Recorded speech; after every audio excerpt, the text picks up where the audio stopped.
সেদিন ঝমঝম করে বৃষ্টি পড়ছিল। বৃষ্টির দাপটে পথঘাট একেবারে জলমগ্ন। এই এক সমস্যা, বৃষ্টি হলেই কলকাতার পথঘাট জলের নিচে ডুবে যায়। তখন গাড়ি ঘোড়া চলার উপযোগী থাকে না তারা। সকাল থেকে উদাস হয়ে জানলার বাইরে মেঘলা আকাশের দিকে দেখতে দেখতে এই কথাগুলোই ভাবছিলাম। রাস্তার ওপরে যে পরিমাণ জল জমেছে, তাতে এই জল দুদিনের আগে নামবে বলে তো মনে হয় না। কথাগুলো যখন ভাবছি, ঠিক সেই সময় আমার গৃহিণী এসে প্রবেশ করল। দেখলাম ঘামে তার মুখ ভিজে গিয়েছে। আমি তার এই অপ্রত্যাশিত আগমন দেখে জিজ্ঞাসা করলাম, কি ব্যাপার, এখানে এলে যে? কিছু দরকার আছে নাকি? হ্যাঁ, আজকে দুপুরে কি মেনু করব সেটাই জানতে এসেছি। তা গতকাল তো ইলিশ মাছ এনেছি, আজকে তাহলে এই বৃষ্টির দিনে খিচুড়ি আর মাছ ভাজা এবং কিছু একটা ভাজাভুজি করে দাও না, খাই একটু জমিয়ে বেশ। হ্যাঁ, গৃহিণী কথা না বাড়িয়ে চলে গেল, আর আমি একটা জামা গলিয়ে বাইরে থেকে সিগারেট কিনে আনবো বলে বেরিয়ে পড়লাম। কিন্তু পছন্দের ব্র্যান্ড কাঁচি সিগারেট নেই।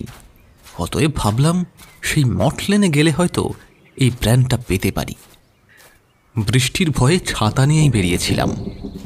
এইবার ওখানে ছাতা নিয়ে গিয়ে পৌঁছতে সময় লাগলো 15 মিনিটের বদলে একেবারে ঝাড়া আধ ঘন্টা। ঠিক সেই সময় বৃষ্টির রমরমা দেখে মাথা গোঁজার শেষ সম্বল হিসেবে তারানাথের বাড়িটাকেই বেছে নিলাম আমি। দ্রুত গিয়ে দেখি ওনার বাড়ির দরজাটা খোলা। তারানাথের বাড়ি গিয়ে পৌঁছতেই তারানাথ আমাকে দেখে বেশ অবাক হলেন। তিনি সম্ভবত আমার এমন ভেজা অবস্থায় অপ্রত্যাশিত আগমন আশা করেননি। আমাকে বসতে বলে তিনি আমার আসার কারণটা জিজ্ঞাসা করলেন। আমি একটু হাঁটতে বেরিয়েছিলাম, তাই মটলেনে চলে এসছি, সেই কথাই তাকে জানালাম। আমাদের কথোপকথনের মাঝেই তারানাথের মেয়ে চারি এসে আমাদের জন্য গরম চা দিয়ে গেল। চায়ের কাপে চুমুক দিয়ে বৃষ্টির প্রকোপ আরো বাড়ার শব্দ শুনতে পাচ্ছিলাম। বাইরে তখনও অবিরাম ধারায় বৃষ্টি ঝরছে। দেখতে দেখতে ঘন্টার পর ঘন্টা পার হয়ে গেল, কিন্তু বৃষ্টি থামার কোনো লক্ষণই নেই। এদিকে কিশোরী আসছে না দেখে তারানাথ এবং আমি দুজনেই একটু চিন্তিত হয়ে উঠলাম। কারণ আমার আর কিশোরীর বাদলার দিনে একসাথে আসা হয় তারানাথের বাড়িতে। এই দুর্যোগপূর্ণ আবহাওয়ায় ওর না আসাটা আমাকে বেশ দুশ্চিন্তায় ফেলল। ঘন্টার পর ঘন্টা কেটে গেলেও বৃষ্টির কোনো বিরাম নেই। এদিকে কিশোরীর অনুপস্থিতি তারানাথ আর আমার মনে এক অজানা দুশ্চিন্তার মেঘ জমিয়ে তুলছিল। তারানাথের বাড়ির বৈঠকখানায় বসে আমরা দুজনেই বাইরের অবিরাম বৃষ্টির দিকে তাকিয়েছিলাম।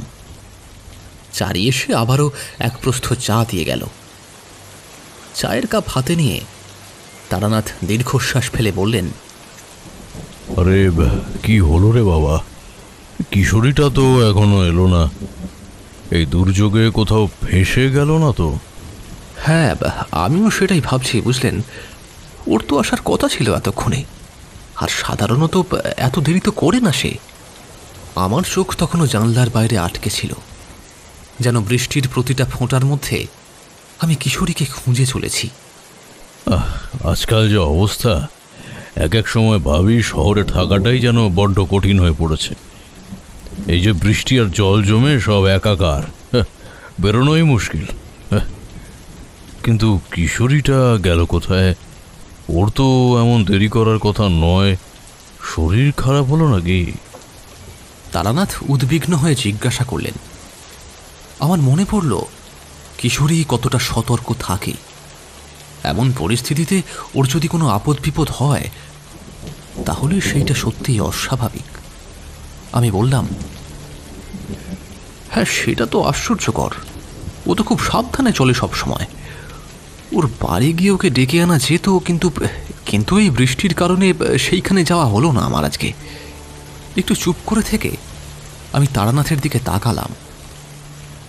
তার অলৌকিক ক্ষমতার কথা আমার সত্যিই অজানা ছিল, যদিও তিনি প্রকাশ্যে খুব একটা তা ব্যবহার করতে চান না। কিন্তু এখন পরিস্থিতি সত্যিই জটিল। আমি ইতস্তত করে বললাম, আচ্ছা ঠাকুরমশাই, একটা কথা বলি, মানে আপনি তো, মানে আপনার তো একটু অন্যরকম ক্ষমতা আছে। যদি একবার চেষ্টা করতেন যে কিশোরীকে খুঁজে পাওয়ার, এই অবস্থায় আর অন্য কোনো উপায় দেখছি না তো। তারানাথ আমার দিকে তীক্ষ্ণ দৃষ্টিতে তাকালেন। তার চোখে এক পলকের জন্য দ্বিধা খেলে গেল। তিনি দীর্ঘশ্বাস ফেলে বললেন, সেসব পুরনো কথা, এসব এখন আর করি না। আর তাছাড়া এসব বিপজ্জনকও হতে পারে। বিপদ হোক বা নাই হোক, কিন্তু এই কিশোরীর চিন্তাতে তো আমাদের মরে যাওয়া জোগাড় হচ্ছে ঠাকুরমশাই। একবার অন্তত চেষ্টা করে দেখুন না। আমার অস্থিরতা তখন চরমে। তারানাথ আরও কিছুক্ষণ চুপ করে রইলেন। বাইরের বৃষ্টির শব্দ ছাড়া আর কোনো আওয়াজ ছিল না। হঠাৎ তার মুখটা যেন গম্ভীর হয়ে উঠল। তিনি ধীরে ধীরে চোখ বন্ধ করলেন। তার কপালে মৃদু ভাঁজ পড়ল। বৈঠকখানার আবহাওয়া যেন সহসা ভারী হয়ে উঠল। একটা অদ্ভুত নীরবতা নেমে এলো। আর তার সঙ্গে আমার বুকের ভেতরটা ঠিপ ঠিপ করছিল। তারপর যা ঘটল তাতে আমি প্রায় স্তম্ভিত হয়ে গেলাম। ঘরের কোণের একটা পুরনো আয়নার ওপর যেন এক ঝলক আলো পড়ল। যদিও সেখানে কোনো আলোর উৎস ছিল না, আয়নার কাঁচটা ধীরে ধীরে ঘোলাটে হতে শুরু করল। তারপর তার ভেতরে আবছাভাবে একটা দৃশ্য ফুটে উঠল। আমি হাঁ করে তাকিয়ে রইলাম, আর আমার গাটা ছমছম করে উঠল। আয়নার ভিতরের দৃশ্যটা ধীরে ধীরে স্পষ্ট হতে শুরু করল। একটা পরিচিত ঘর। হ্যাঁ, এটা তো কিশোরীর নিজের ঘর। কিন্তু দৃশ্যটা দেখে আমার রক্ত হিম হয়ে গেল। কিশোরী বিছানায় শুয়ে আছে, নিথর, নিশ্চল। তার মুখটা ফ্যাকাশে, চোখ বন্ধ। পাশেই একটা ভাঙা কাঁচের গ্লাস পড়ে আছে। তার মুখটা শুকিয়ে গিয়েছে। তারানাথ ফিসফিস করে বললেন, কিশোরী শয্যাশায়ী, ওর শরীরটা খুব খারাপ, বিছানা থেকে উঠতে পারেনি, সম্ভবত জ্ঞান হারিয়েছে। আমার হাত পা ঠান্ডা হয়ে গেল। ভয়ে আমার গলা শুকিয়ে কাঠ। আমি কোনো মতে তোতলাতে তোতলাতে বললাম, এসব আপনি কি বলছেন ঠাকুরমশাই? এও কি সম্ভব? এ তো। তারানাথ আমার দিকে তাকালেন। তার চোখে এক গভীর বেদনা। ওর অবস্থা ভালো নয়, মনে হচ্ছে কোনো বিষক্রিয়া হয়েছে বা মারাত্মক অসুস্থতা। এখনই ওর কাছে যাওয়া দরকার। আমার মাথার ভেতরে তখন ঝড় বইছে। এই দুর্যোগের মধ্যে কিশোরীর কাছে পৌঁছব কিভাবে? আর তার যা অবস্থা দেখলাম তাতে মনে হচ্ছে সময় খুবই কম। এই ঘোর বৃষ্টির মধ্যে আমাদের কি করা উচিত? আমার মাথার ভেতরে তখনও তারানাথের বলা কথাগুলো ঘুরপাক খাচ্ছিল। বিষক্রিয়া হয়েছে বা মারাত্মক অসুস্থতা। কিশোরীর নিথর মুখটা বারবার চোখের সামনে ভেসে উঠছিল। এই ঘোর বৃষ্টির মধ্যে কি করব কিছুই বুঝে উঠতে পারছিলাম না। তারানাথ আমার অস্থিরতা লক্ষ্য করলেন। তিনি দ্রুত সিদ্ধান্ত নিলেন, আর দেরি করা যাবে না, আমাদের এখনই কিশোরীর কাছে যেতে হবে। আমি মুহূর্তের জন্য থমকে গেলাম। এই ঝড় বৃষ্টির মধ্যে বেরোনো মানেই বিপদ। কিন্তু কিশোরীর অবস্থার কথা ভেবে অন্য কোনো পথ দেখতে পেলাম না। তারানাথ যেন আমার মনের কথা বুঝতে পারলেন। বৃষ্টি যাই হোক, আমাদের যেতেই হবে। আমরা আর এক মুহূর্তও সময় নষ্ট না করে দ্রুত বেরিয়ে পড়লাম। বাইরের আবহাওয়া তখন রীতিমতো রৌদ্রমূর্তি ধারণ করেছে। আকাশ ভেঙে বৃষ্টি পড়ছে। বিদ্যুতের ঝলকানিতে চারিদিক ক্ষণে ক্ষণে আলোকিত হয়ে যাচ্ছে, আর মেঘের গর্জনে কান পাতা দেয়। রাস্তাঘাট জলমগ্ন। হাঁটু অবধি জল ভেঙে আমাদের এগোতে হচ্ছিল। প্রতিটা পদক্ষেপেই যেন এক একটা যুদ্ধ। বাতাসের তীব্রতা এতটাই বেশি ছিল যে মনে হচ্ছিল যেন উড়িয়ে নিয়ে যাবে। ছাতাটা টেকানো অসম্ভব, তাই বৃষ্টির জলে ভিজে আমরা জবুথবু। ঠান্ডায় শরীর কাঁপছিল।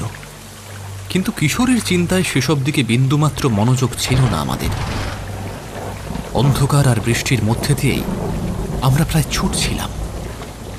শহরের রাস্তাঘাট জনশূন্য, কেবল দু একটা নিভু নিভু পথবাদী আবছা আলো ছড়াচ্ছে।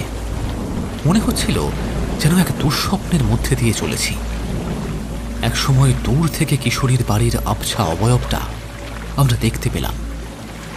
বাড়ির কাছে পৌঁছতেই আমার বুকের ধুকপুকুনি আরো বেড়ে গেল। তারানাথের মুখ থেকে মনে হলো তিনি বেশ চিন্তিত। কোনো রকমে দরজাটা ধাক্কা দিতেই দরজাটা ভেতর দিকে খুলে গেল। সম্ভবত খোলায় ছিল অথবা ভেজানো ছিল। আমরা দ্রুত ভেতরে ঢুকলাম। ভেতরে ঢুকে চারদিকটা একবার দেখে নিলাম। বাড়ির ভিতরেও যেন একটা থমথমে পরিবেশ। নিস্তব্ধতা এতটাই গাঢ় যে নিজেদের শ্বাস প্রশ্বাসের শব্দও যেন স্পষ্ট শোনা যাচ্ছিল। কিশোরীর নাম ধরে কয়েকবার ডাকলাম, কিন্তু কোনো সাড়া শব্দ পেলাম না। তারানাথ ইশারায় আমাকে কিশোরীর ঘরের দিকে এগিয়ে যেতে বললেন। আমরা সাবধানে পা টিপে টিপে কিশোরীর ঘরের দিকে এগিয়ে গেলাম। ঘরের দরজাটা অল্প খোলা ছিল। দরজা ঠেলে ভেতরে উঁকি দিতেই একটা তীব্র পোড়া পোড়া গন্ধ আমাদের নাকে এসে লাগল। গন্ধটা এতটাই কটু ছিল যে বমি আসার উপক্রম হলো। ঘরের ভিতরের আবহাওয়া বেশ ভারী এবং গুমট। ঘরের ভিতরে পা রাখতেই দেখলাম কিশোরী বিছানায় শুয়ে আছে, ঠিক যেমনটা তারানাথের আয়নায় দেখেছিলাম। তার নিথর দেহটা বিছানায় এলিয়ে আছে, মুখটা ফ্যাকাশে, চোখ দুটো তখনও বন্ধ। মনে হচ্ছিল যেন কোনো প্রাণহীন একটা পুতুল। তার পাশেই মেঝেতে ভাঙা কাঁচের গ্লাস তেমনই পড়ে আছে। আমি দ্রুত কিশোরীর পাশে গিয়ে বসলাম, তার কপালে হাত দিলাম। শরীরটা বরফের মতো ঠান্ডা। তারানাথ ঘরে ঢুকেই চারপাশটা খুঁটিয়ে দেখতে লাগলেন। তার চোখ দুটো স্থির, কপালে ভাঁজ।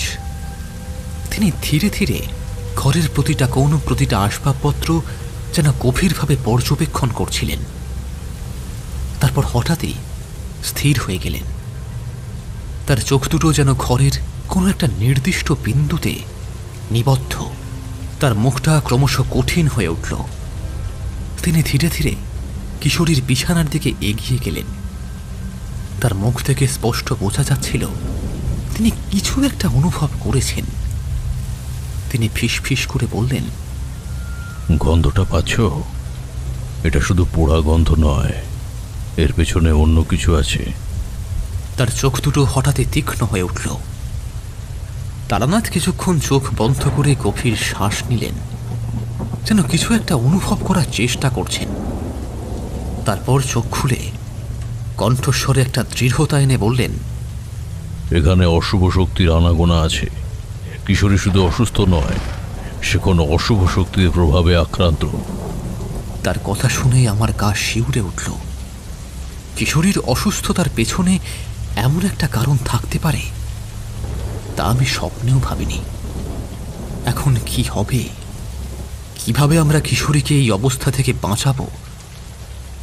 তারানাথের কথা শুনে আমার শিরদাঁড়া বেয়ে একটা হিমেল স্রোত বয়ে গেল। অশুভ শক্তি এতটা ভয়াবহ কিছু হতে পারে তা আমার কল্পনারও অতীত ছিল। ভয়ে আমার গলা শুকিয়ে কাঠ হয়ে গেল। কিশোরীর ফ্যাকাশে মুখের দিকে তাকিয়ে মনে হলো যে কোনো মূল্যে ওকে বাঁচাতেই হবে। এখন কি করব ঠাকুরমশাই? ওকে কিভাবে বাঁচাবো আমরা? তারানাথ চোখ বন্ধ করে একটা দীর্ঘশ্বাস ফেললেন। তার কপালে চিন্তার গভীর রেখা। সময় কম, এই শক্তি খুব দ্রুত কাজ করে, একে প্রতিহত করতেই হবে। তিনি দ্রুত ঘরের চারপাশে কয়েকবার ঘুরলেন, যেন অদৃশ্য কিছু খুঁজলেন। তারপর হঠাৎই ঘরের এক কোণে রাখা একটা ছোট পাথরের মূর্তির ওপর তার দৃষ্টি পড়ল। মূর্তিটা ধুলো মাখা। দেখে মনে হলো যেন বহু বছর ধরে কেউ ছুঁয়ে দেখেনি। পাথরের মূর্তিটার কাছে গিয়ে সেটাকে তিনি হাতে তুলে নিলেন। মূর্তিটা হাতে নিতেই তার চোখের তীক্ষ্ণতা যেন আরো বেড়ে উঠল। এই মূর্তি, এটা তো বহু প্রাচীন। এর একটা নিজস্ব শক্তি আছে। যদি সঠিক মন্ত্র দিয়ে একে জাগানো যায় তাহলে হয়তো অশুভ শক্তিকে ঠেকানো সম্ভব হবে। তিনি মূর্তিটা হাতে নিয়ে কিশোরীর বিছানার পাশে এসে দাঁড়ালেন। বৃষ্টির শব্দ ছাপিয়ে যেন একটা অলৌকিক নীরবতা নেমে এলো ঘরে। তারানাথ চোখ বন্ধ করে গভীর ধ্যানে মগ্ন হলেন। তার মুখমণ্ডলে এক অদ্ভুত জ্যোতি ফুটে উঠল। আমি মন্ত্রমুগ্ধের মতো তার দিকে তাকিয়ে রইলাম। তার ঠোঁট নড়ছিল খুব ধীরে, যেন কোনো প্রাচীন মন্ত্রোচ্চারণ করছেন। যদিও কোনো শব্দ হচ্ছিল না, কিন্তু মনে হচ্ছিল যেন একটা শক্তিশালী কম্পন ঘর জুড়ে ছড়িয়ে পড়ছে। ঘরের পোড়া গন্ধটা যেন আরো তীব্র হতে শুরু করল। বাতাস যেন ভারী হয়ে উঠল আবারও। মনে হলো শ্বাস নিতেও যেন কষ্ট হচ্ছে। হঠাৎই কিশোরীর ঘরের কোণটার আয়নাটা ঘোলাটে হতে শুরু করল, আর তার ভিতরে আবছাভাবে কিছু ছায়ার আনাগোনা দেখতে পেলাম। সেগুলো যেন একে অপরের সাথে লড়াই করছে। অদৃশ্য কোনো শক্তির সাথে যুদ্ধ চলছে। আমার বুকের ভেতরটা ঠিপ ঠিপ করছিল। ভয়ে আর উৎকণ্ঠায় আমি পাথরের মতো দাঁড়িয়ে রইলাম। কিছুক্ষণ পরে তারানাথ চোখ খুললেন। তার কপালে বিন্দু বিন্দু ঘাম জমেছে। তিনি মূর্তিটা কিশোরীর বুকের ওপরে শুইয়ে রাখলেন। মূর্তিটা রাখার সাথে সাথেই একটা তীব্র সাদা আলো ঝলসে উঠল, আর ঘর জুড়ে যেন একটা তীব্র পোড়া গন্ধ ছড়িয়ে পড়ল। মনে হলো যেন অদৃশ্য কিছু পুড়ে ছাই হয়ে যাচ্ছে। কিশোরীর শরীরটা একবার কেঁপে উঠল। তারপর তার মুখমণ্ডলে ধীরে ধীরে রক্তিম আভা ফিরে আসতে শুরু করল। তার শ্বাস প্রশ্বাস স্বাভাবিক হতে শুরু করল। আমি আনন্দে চিৎকার করতে যাচ্ছিলাম, কিন্তু ঠিক তখনই তারানাথ হাত তুলে আমাকে থামিয়ে দিলেন। তিনি সাবধানে মূর্তিটা কিশোরীর বুক থেকে তুলে নিলেন। মূর্তিটা তখন গরম হয়ে উঠেছে, আর তার থেকে একটা মৃদু আলো বিচ্ছুরিত হচ্ছে। অশুভ শক্তিকে আপাতত প্রতিহত করা গেছে, কিন্তু পুরোপুরি যায়নি। কিশোরীকে এখনো পর্যবেক্ষণ রাখতে হবে। তারানাথের মুখটা কেমন যেন ফ্যাকাশে দেখাচ্ছিল, যেন মনে হলো তিনি নিজের সব শক্তি ব্যয় করে ফেলেছেন। কিশোরী ধীরে ধীরে চোখ খুলল। তার দৃষ্টি তখনও ঘোলাটে, কিন্তু সে শ্বাস নিচ্ছে, জীবিত আছে। আমার চোখে জল এসে গেল। কিশোরী খুব দুর্বল কণ্ঠে বলল, কে কে তোমরা? তারানাথ তার দিকে তাকিয়ে মৃদু হাসলেন। এখনো সম্পূর্ণ সুস্থ নয়। আপাতত ওকে বিশ্রাম নিতে দাও, ওকে ঘুমোতে দাও। আমি কিশোরীর হাত ধরলাম। তার হাতটা এখনো ঠান্ডা, কিন্তু আগের মতো বরফের মতো নয়। তারানাথ ঘরের পোড়া গন্ধটা লক্ষ্য করে বললেন, এই গন্ধ প্রমাণ করে যে অশুভ শক্তি এখানে ছিল, কিন্তু এখন অনেকটাই কমে গিয়েছে।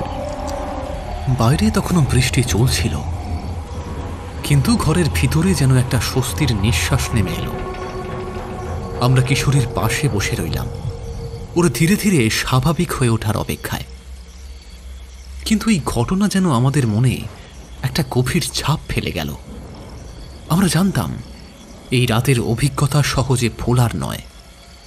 তারানাথ এবং আমি যখন কিশোরীর পাশ থেকে উঠতে যাব ভাবছি, তখনই একটা ক্ষীণ কিন্তু পরিচিত কণ্ঠস্বর আমাদের কানে এলো। তারানাথ আর আর বিভূতি, দাঁড়াও তোমরা। আমরা দুজনেই থমকে দাঁড়ালাম। কিশোরী অবাক চোখে আমাদের দিকে তাকিয়ে আছে, যেন এইমাত্র ঘুম থেকে উঠে এক অচেনা জগতে চোখ খুলেছে। তার চোখের বিহ্বল ভাবটা কেটে গেছে অনেকটাই। সে আমাদের চিনতে পেরেছে। তার ফ্যাকাশে মুখে একটা ক্ষীণ হাসি ফুটে উঠল। দুর্বল হাতে সে যেন আমাদের দিকে পৌঁছতে চাইল। তারানাথ তার দিকে তাকিয়ে স্নেহপূর্ণ হাসি হেসে বললেন, আরে চিনতে পেরেছো তাহলে? তো কেমন লাগছে এখন? ভালো, একটু ভালো, কিন্তু শরীরটা এখনো বড্ড দুর্বল। সে পুরোপুরি উঠে বসার চেষ্টা করছিল, কিন্তু পারল না। তারানাথ আলতো করে তার কাঁধে হাত রেখে বললেন, না না, এখন ওঠার চেষ্টা করো না, শুয়ে থাকো। পুরোপুরি সুস্থ হতে এখনও তোমার কিছুটা সময় লাগবে। কিশোরী বাধ্য ছেলের মতো আবার শুয়ে পড়ল, কিন্তু তার চোখে কৌতূহল। সে পাশের ঘরের দিকে তাকিয়ে মৃদু কণ্ঠে ডাকল, রঘু, ও রঘু, দু কাপ চা হবে? তার গলা এখনো দুর্বল, কিন্তু তাতে কিছুটা জোর ফিরে এসেছে। রঘু দ্রুত পায়ে ঘরে ঢুকল, তার মুখে স্বস্তির ছাপ। সে কিশোরীকে দেখে হাঁপ ছেড়ে বাঁচল। তারানাথ তখন কিশোরীর দিকে তাকিয়ে বললেন, রঘু চা আনছে, ততক্ষণ তুমি বিশ্রাম করো। তবে তোমার শরীরটা হঠাৎ এতটা খারাপ হলো কি করে, সেটা জানতে পারলে ভালো হতো। কিশোরী চোখ বন্ধ করে কিছুক্ষণ ভাবল। বৃষ্টির শব্দ তখনও বাইরে মৃদুতালে বেজে চলেছে, আর ঘরের ভিতরে চায়ের সুবাস ছড়াতে শুরু করেছে। রঘু চা নিয়ে এলো, আর কিশোরী ধীরে ধীরে কাপটা হাতে তুলে নিল। চায়ের উষ্ণতা যেন তার শরীরে এক নতুন প্রাণের সঞ্চার করল। সে চায়ের কাপে একটা চুমুক দিয়ে আমাদের দিকে তাকালো। এবার তার মুখে কিছুটা লালিমা ফিরেছে। দীর্ঘশ্বাস ফেলে সে বলতে শুরু করল, সে এক অদ্ভুত ঘটনা ঠাকুরমশাই। আমি নিজেও ঠিক বুঝে উঠতে পারছি না যে কি হয়েছিল। কিশোরী চায়ের কাপটা নামিয়ে রাখল। তার মুখটা তখনও ফ্যাকাশে, কিন্তু চোখে মুখে একটা দৃঢ়তা ফিরেছে।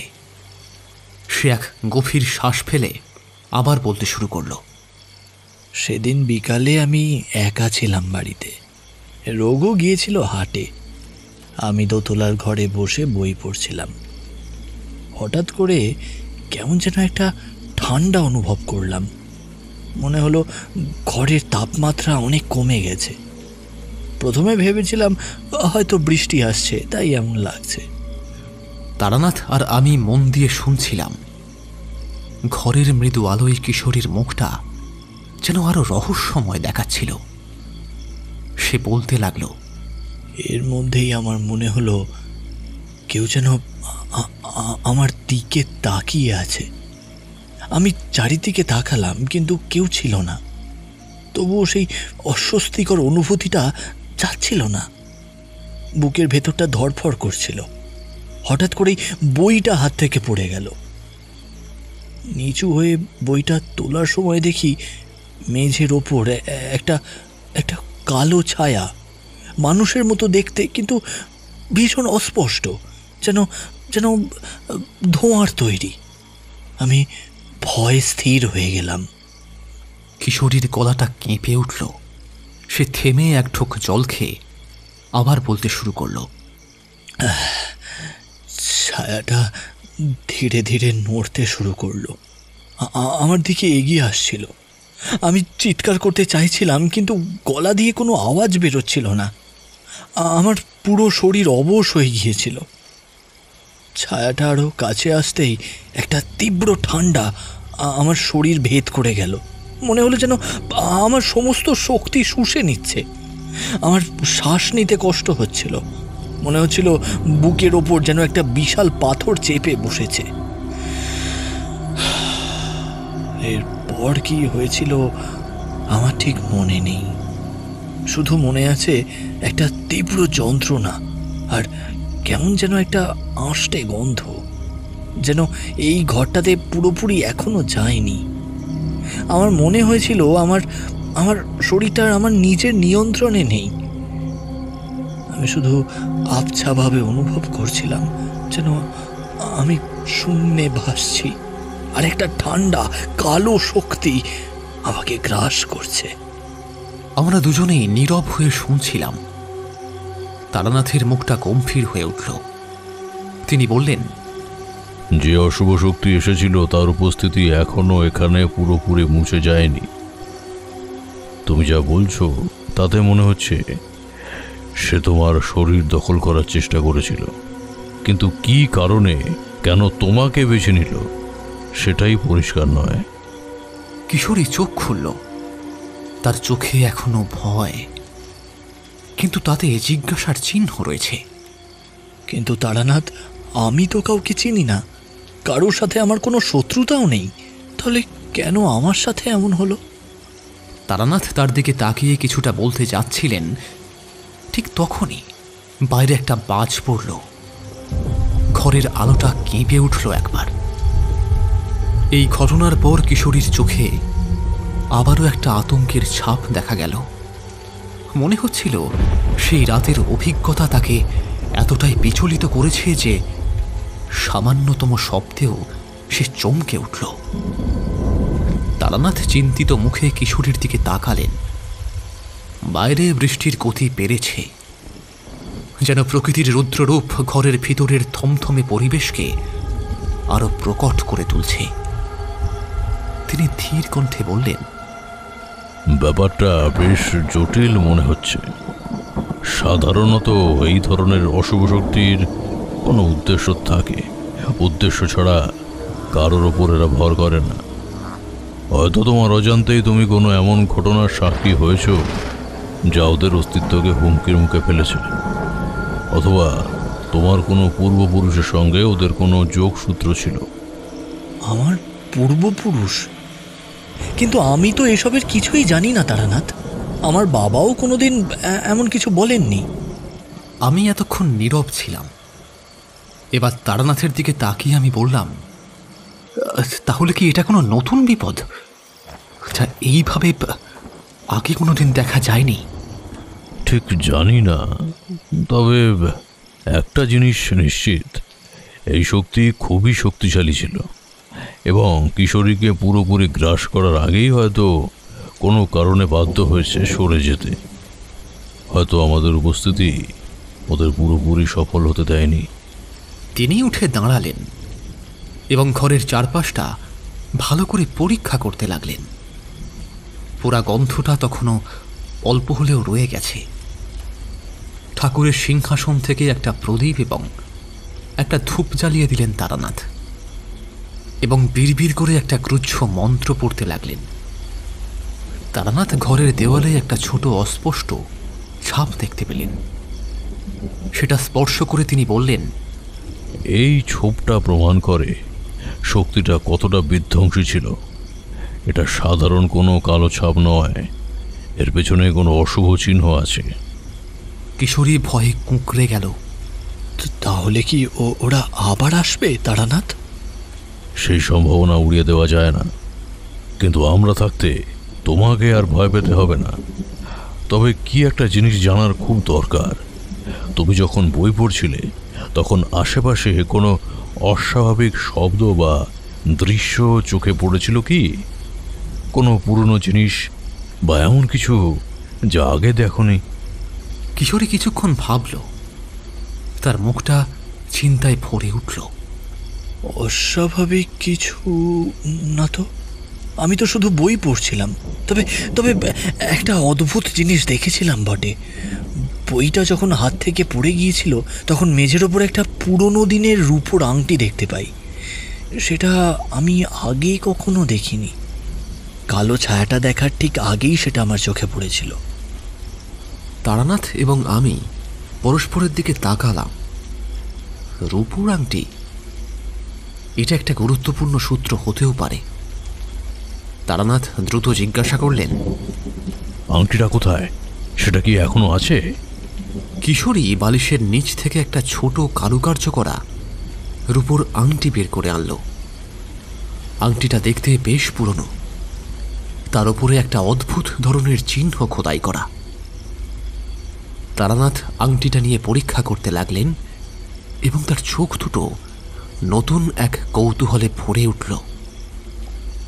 এই আংটিটা হয়তো এই রহস্যের মূল চাবিকাঠি। তিনি আংটিটা নিয়ে সতর্কভাবে নিজের ঝুলিতে রাখলেন। আমি এটা নিয়ে একটু অনুসন্ধান করব। এর ভেতরের শক্তি এবং এর পিছনের ইতিহাস আমাকে জানতে হবে। কিন্তু তার আগে কিশোরী, তোমার নিরাপত্তা নিশ্চিত করা দরকার। তিনি কিশোরীর দিকে ফিরে বসলেন। তারপর নিজের পুটুলি থেকে একটা ভেষজ দ্রব্য বের করে মন্ত্রোচ্চারণ করতে করতে কিশোরীর হাতে বেঁধে দিয়ে গাত্রবন্ধন করে দিলেন। এটি এক ধরনের রক্ষা কবচ, যা অশুভ শক্তির থেকে কিশোরীকে রক্ষা করবে। তারানাথের কণ্ঠস্বর গম্ভীর, প্রত্যেকটা শব্দ যেন বাতাসে ভেসে অশুভ সত্তাকে তাড়িয়ে দিচ্ছে। ভয় পেও না কিশোরী, এই গাত্রবন্ধন তোমাকে আপাতত রক্ষা করবে। তুমি এখন বিশ্রাম নাও, কেমন? আমি এই আংটির রহস্য ভেদ না করা পর্যন্ত তোমাকে একা ছাড়ছি না। আমি এবং তারানাথ এরপরেই কিশোরীকে একা রেখে মঠলিনের উদ্দেশ্যে বেরিয়ে পড়লাম। পরের 5 দিন কিশোরী ধীরে ধীরে সুস্থ হয়ে উঠল। আমারও আর কাজের ফাঁকে সময় না পাওয়ার দরুন তারানাথের বাড়িতে যাওয়া হয়নি। এক প্রকার ভুলে গিয়েছিলাম। এবং তারানাথ এই দিনগুলোতে নিরলসভাবে আংটিটা নিয়ে গবেষণা চালিয়ে গেলেন। মাঝে মাঝে আমি ইশারা পেতাম, হয়তো তারানাথ আমাদের অলক্ষ্যে কিছু ইঙ্গিত দিতেন ওনার তন্ত্রের শক্তি প্রয়োগ করে। দিন 5 পরের এক সন্ধ্যায় বাইরে তখনও ছিঁড়িছিঁড়ি বৃষ্টি পড়ছে। কিশোরী এবং আমি আবার তারানাথের কাছে গেলাম। কিশোরী তখন অনেকটাই স্বাভাবিক। তারানাথ আমাদের দেখে মৃদু হাসলেন। তার চেহারায় ক্লান্তির ছাপ থাকলেও চোখে মুখে এক ধরনের প্রসন্নতা ছিল। এসো, বসো।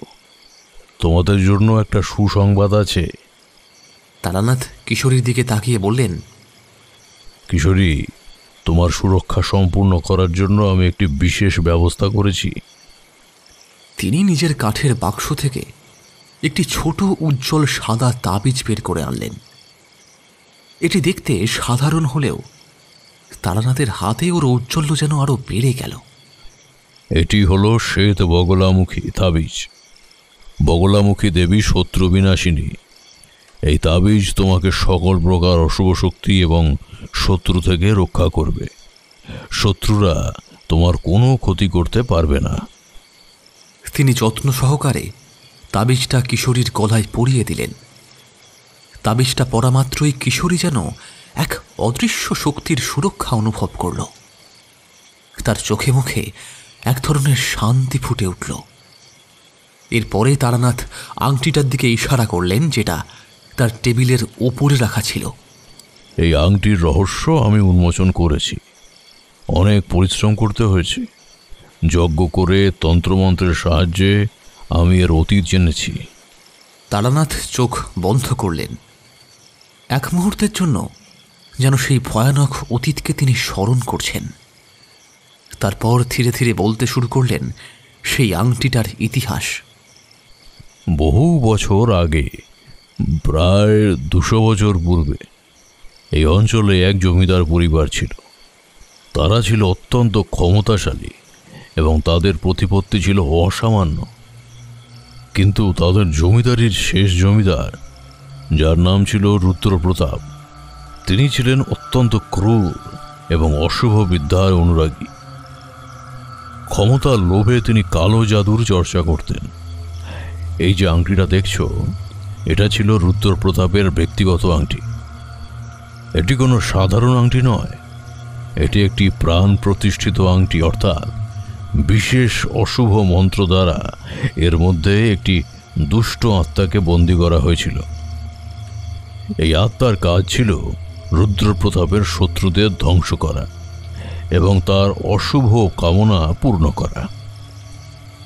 রুদ্রপ্রতাপ যখন কোনো শত্রুকে শেষ করতে চাইতেন, তখন এই আংটির মাধ্যমে সেই অশুভ শক্তিকে কাজে লাগাতেন।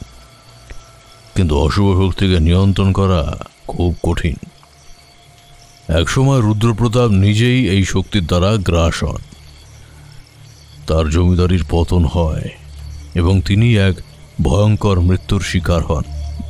তার মৃত্যুর পর এই আংটি হারিয়ে যায়। সম্ভবত এটি তার ধ্বংসপ্রাপ্ত জমিদারির ধ্বংসাবশেষের নিচে চাপা পড়েছিল। তারানাথ এক মুহূর্ত থামলেন। তার কণ্ঠস্বরে যেন এক প্রাচীন বিষাদময় ইতিহাসের অনুরণন শোনা গেল। কোনোভাবে কিশোরী, যখন তুমি বইটি পড়ছিলে, সম্ভবত সেই বইটি বা তার সাথে থাকা কোনো জিনিস এই আংটি আকর্ষিত করেছিল, অথবা কোনো পুরনো স্পন্দন এটিকে আবার জাগ্রত করেছিল। এর ফলে আংটির ভেতরের বন্দি আত্মা সাময়িকভাবে সক্রিয় হয়ে উঠেছিল এবং তোমার উপর তার প্রভাব বিস্তার করতে চেয়েছিল। পোড়া গন্ধ, কালো ছোপ, এগুলো সবই সেই অশুভ আত্মার ক্ষণিকের শক্তির প্রকাশ। তারানাথ আংটিটা হাতে তুলে নিয়ে বললেন, কিন্তু এখন আর কোনো ভয় নেই। এই আংটির অশুভ শক্তিকে আমি নিষ্ক্রিয় করে দিয়েছি। এর ভেতরের আত্মা এখন আর কাউকে কোনো ক্ষতি করতে পারবে না। তারানাথ আমাদের দিকে তাকালেন। তার চোখে ছিল এক ধরনের স্বস্তি। এই ঘটনা আমাদের শিক্ষা দেয় যে কিছু পুরনো জিনিস শুধু বস্তুই নয়, তারা অতীতেরও বাহক। তাদের মধ্যে এমন শক্তি লুকিয়ে থাকতে পারে যা আমরা কল্পনাও করতে পারি না। কিশোরী এবং আমি মন্ত্রমুগ্ধের মতো তারানাথের কথা শুনছিলাম। আংটিটার পেছনে এমন একটা ভয়ঙ্কর ইতিহাস আমাদের ভাবনারও অতীত ছিল। কিশোরী নিজের গলার তাবিজটা স্পর্শ করল, যেন বগলামুখী দেবীর শক্তি অনুভব করবার চেষ্টা করছে সে। তারানাথের প্রত্যেকটা কথা তার মনে গভীর ছাপ ফেলেছে। তারানাথ মৃদু হাসলেন। আমি ততক্ষণ চুপ করেছিলাম। এবার আমি প্রশ্ন করলাম, কিন্তু ঠাকুরমশাই, এই আংটিটা এখানেই থাকবে নাকি এটার জন্য অন্য কোনো ব্যবস্থা করবেন আপনি? তারানাথ আংটিটা হাতে নিয়ে উল্টে পাল্টে দেখলেন। তার চোখে এক ধরনের গভীরতা ছিল। না, একে আর জনসাধারণের সংস্পর্শে রাখা ঠিক হবে না। এই ধরনের বস্তুকে সঠিক প্রক্রিয়ায় ধ্বংস করাই শ্রেয়, যাতে এর অশুভ শক্তি চিরতরে বিলীন হয়ে যায়। তিনি এক ঝলক কিশোরীর দিকে তাকিয়ে বললেন, কিশোরী, তোমার ওপর যা ঘটেছে তা ছিল দুর্ভাগ্যজনক ঘটনা, কিন্তু এই ঘটনার মধ্যে দিয়ে তুমি এক কঠিন অভিজ্ঞতা অর্জন করলে। মনে রেখো, পৃথিবীতে যেমন ভালো শক্তি আছে তেমনি মন্দ শক্তিও বিদ্যমান। আমাদের কাজ হলো ভালোকে রক্ষা করা এবং মন্দকে প্রতিহত করা। কিশোরী মাথা নাড়ল। তার চোখে এখনো একটু বিস্ময় ছিল, কিন্তু ভয়ের রেশটা অনেকটাই কেটে গিয়েছে। সে এখন তারানাথের প্রতি এক গভীর শ্রদ্ধা অনুভব করছিল। তার জীবন বাঁচানোর জন্য এবং তাকে এই বিভীষিকাময় অভিজ্ঞতা থেকে বের করে আনার জন্য তারানাথই ছিলেন একমাত্র ভরসা। এখন তোমরা নিশ্চিন্তে বাড়ি যেতে পারো। কিশোরী, তোমার গলার তাবিজটি কখনো খুলো না, এটি তোমার রক্ষা কবচ। আমি এবং কিশোরী দুজনেই তারানাথের প্রতি এক কৃতজ্ঞতা জানালাম। আমরা বুঝতে পারছিলাম তারানাথ শুধু একজন সাধক নন, তিনি একজন রক্ষকও বটে। এই অভিজ্ঞতা আমাদের জীবনে এক নতুন দিগন্ত উন্মোচন করল। আমরা আরও জানতে পারলাম পৃথিবীর প্রতিটা কোণায় কি ধরনের অজানা রহস্য লুকিয়ে থাকতে পারে। আমরা যখন বাইরে বেরিয়ে এলাম তখনও ঝিরঝির করে বৃষ্টি পড়ছিল, কিন্তু আগের মতো সেই বৃষ্টির সন্ধ্যায় আর কোনো ভয়ের রেশ ছিল না। বরং এক ধরনের স্বস্তি আর আশার আলোয় আমাদের মনটা ভরে উঠেছিল। কিশোরী অনুভব করল তাবিজের শক্তি তাকে এক অভূতপূর্ব সাহস যোগাচ্ছে। পরের কয়েক মাস কিশোরীর জীবনে আর কোনো অস্বাভাবিক ঘটনা ঘটল না। সে আবারও স্বাভাবিক জীবনে ফিরে এলো। রাতের বেলায় আর সেই কালো ছায়া বা পোড়া গন্ধের আতঙ্ক তাকে তাড়া করত না। বগলামুখী দেবীর তাবিজটা তার জন্য সত্যি এক শক্তিশালী বর্ম হয়ে উঠেছিল। তবে কিশোরী এবং আমার মনে তারানাথের প্রতি এক গভীর শ্রদ্ধা এবং ভালোবাসা চিরস্থায়ী হয়ে রইল। আমরা জানতাম বিপদের সময় তারানাথের মতো একজন মানুষ পাশে থাকা মানে এক অসীম নির্ভরতা। সেই থেকে আমাদের জীবনে কোনো রহস্যময় বা অস্বাভাবিক ঘটনা ঘটলেই আমাদের মনে সবার আগে তারানাথের মুখটা ভেসে উঠত। আমরা জানতাম পৃথিবীর অন্ধকার কোণায় লুকিয়ে থাকা যে কোনো অশুভ শক্তি তারানাথের সামনে বেশি দিন টিকতে পারবে না। এরপর আবার একদিন আমরা গেলাম। তারপর কিশোরীকে দেখে তারানাথ জিজ্ঞাসা করলেন, কি ব্যাপার কিশোরী, তুমি কিভাবে ওই বিপদে পড়েছিলে সেই কথা আমাকে বলনি? আমি তোমার কাছে জানতে চাই। হয়তো আমাকে এমন কিছু বিপদের সম্মুখীন হতে হবে যা তোমাকে শেষ করে দিতে চাইছে। তুমি নির্দ্বিধায় আমাকে সব খুলে বলো। আমি থাকতে তোমার কোনো ভয় নেই। কিশোরী ধীরে ধীরে বলতে শুরু করল। তার কণ্ঠস্বর প্রথমে চড়ানো ছিল, কিন্তু যত বলতে লাগলো ততই তার স্মৃতি পরিষ্কার হতে থাকল। তারানাথের সহানুভূতির উষ্ণতা তাকে সাহস যোগাচ্ছিল, আর আমার উপস্থিতি তাকে আরো নিশ্চিন্ত করছিল। সে এক গভীর দীর্ঘশ্বাস ফেলে বলতে শুরু করল, আসলে আসলে সেই রাতে যা ঘটেছিল তা এতই ভয়ঙ্কর ছিল যে আমি কাউকে বলতে সাহস পাইনি। এমনকি নিজের মনকেও বোঝাতে পারছিলাম না যে আমি সত্যি সত্যিই ওসব কিছুর মুখোমুখি হয়েছিলাম। আমি গিয়েছিলাম আমার গ্রামের বাড়ি লক্ষ্মীকান্তপুরে। বহুদিন পর আমি নিজের দেশের বাড়ি গিয়েছিলাম।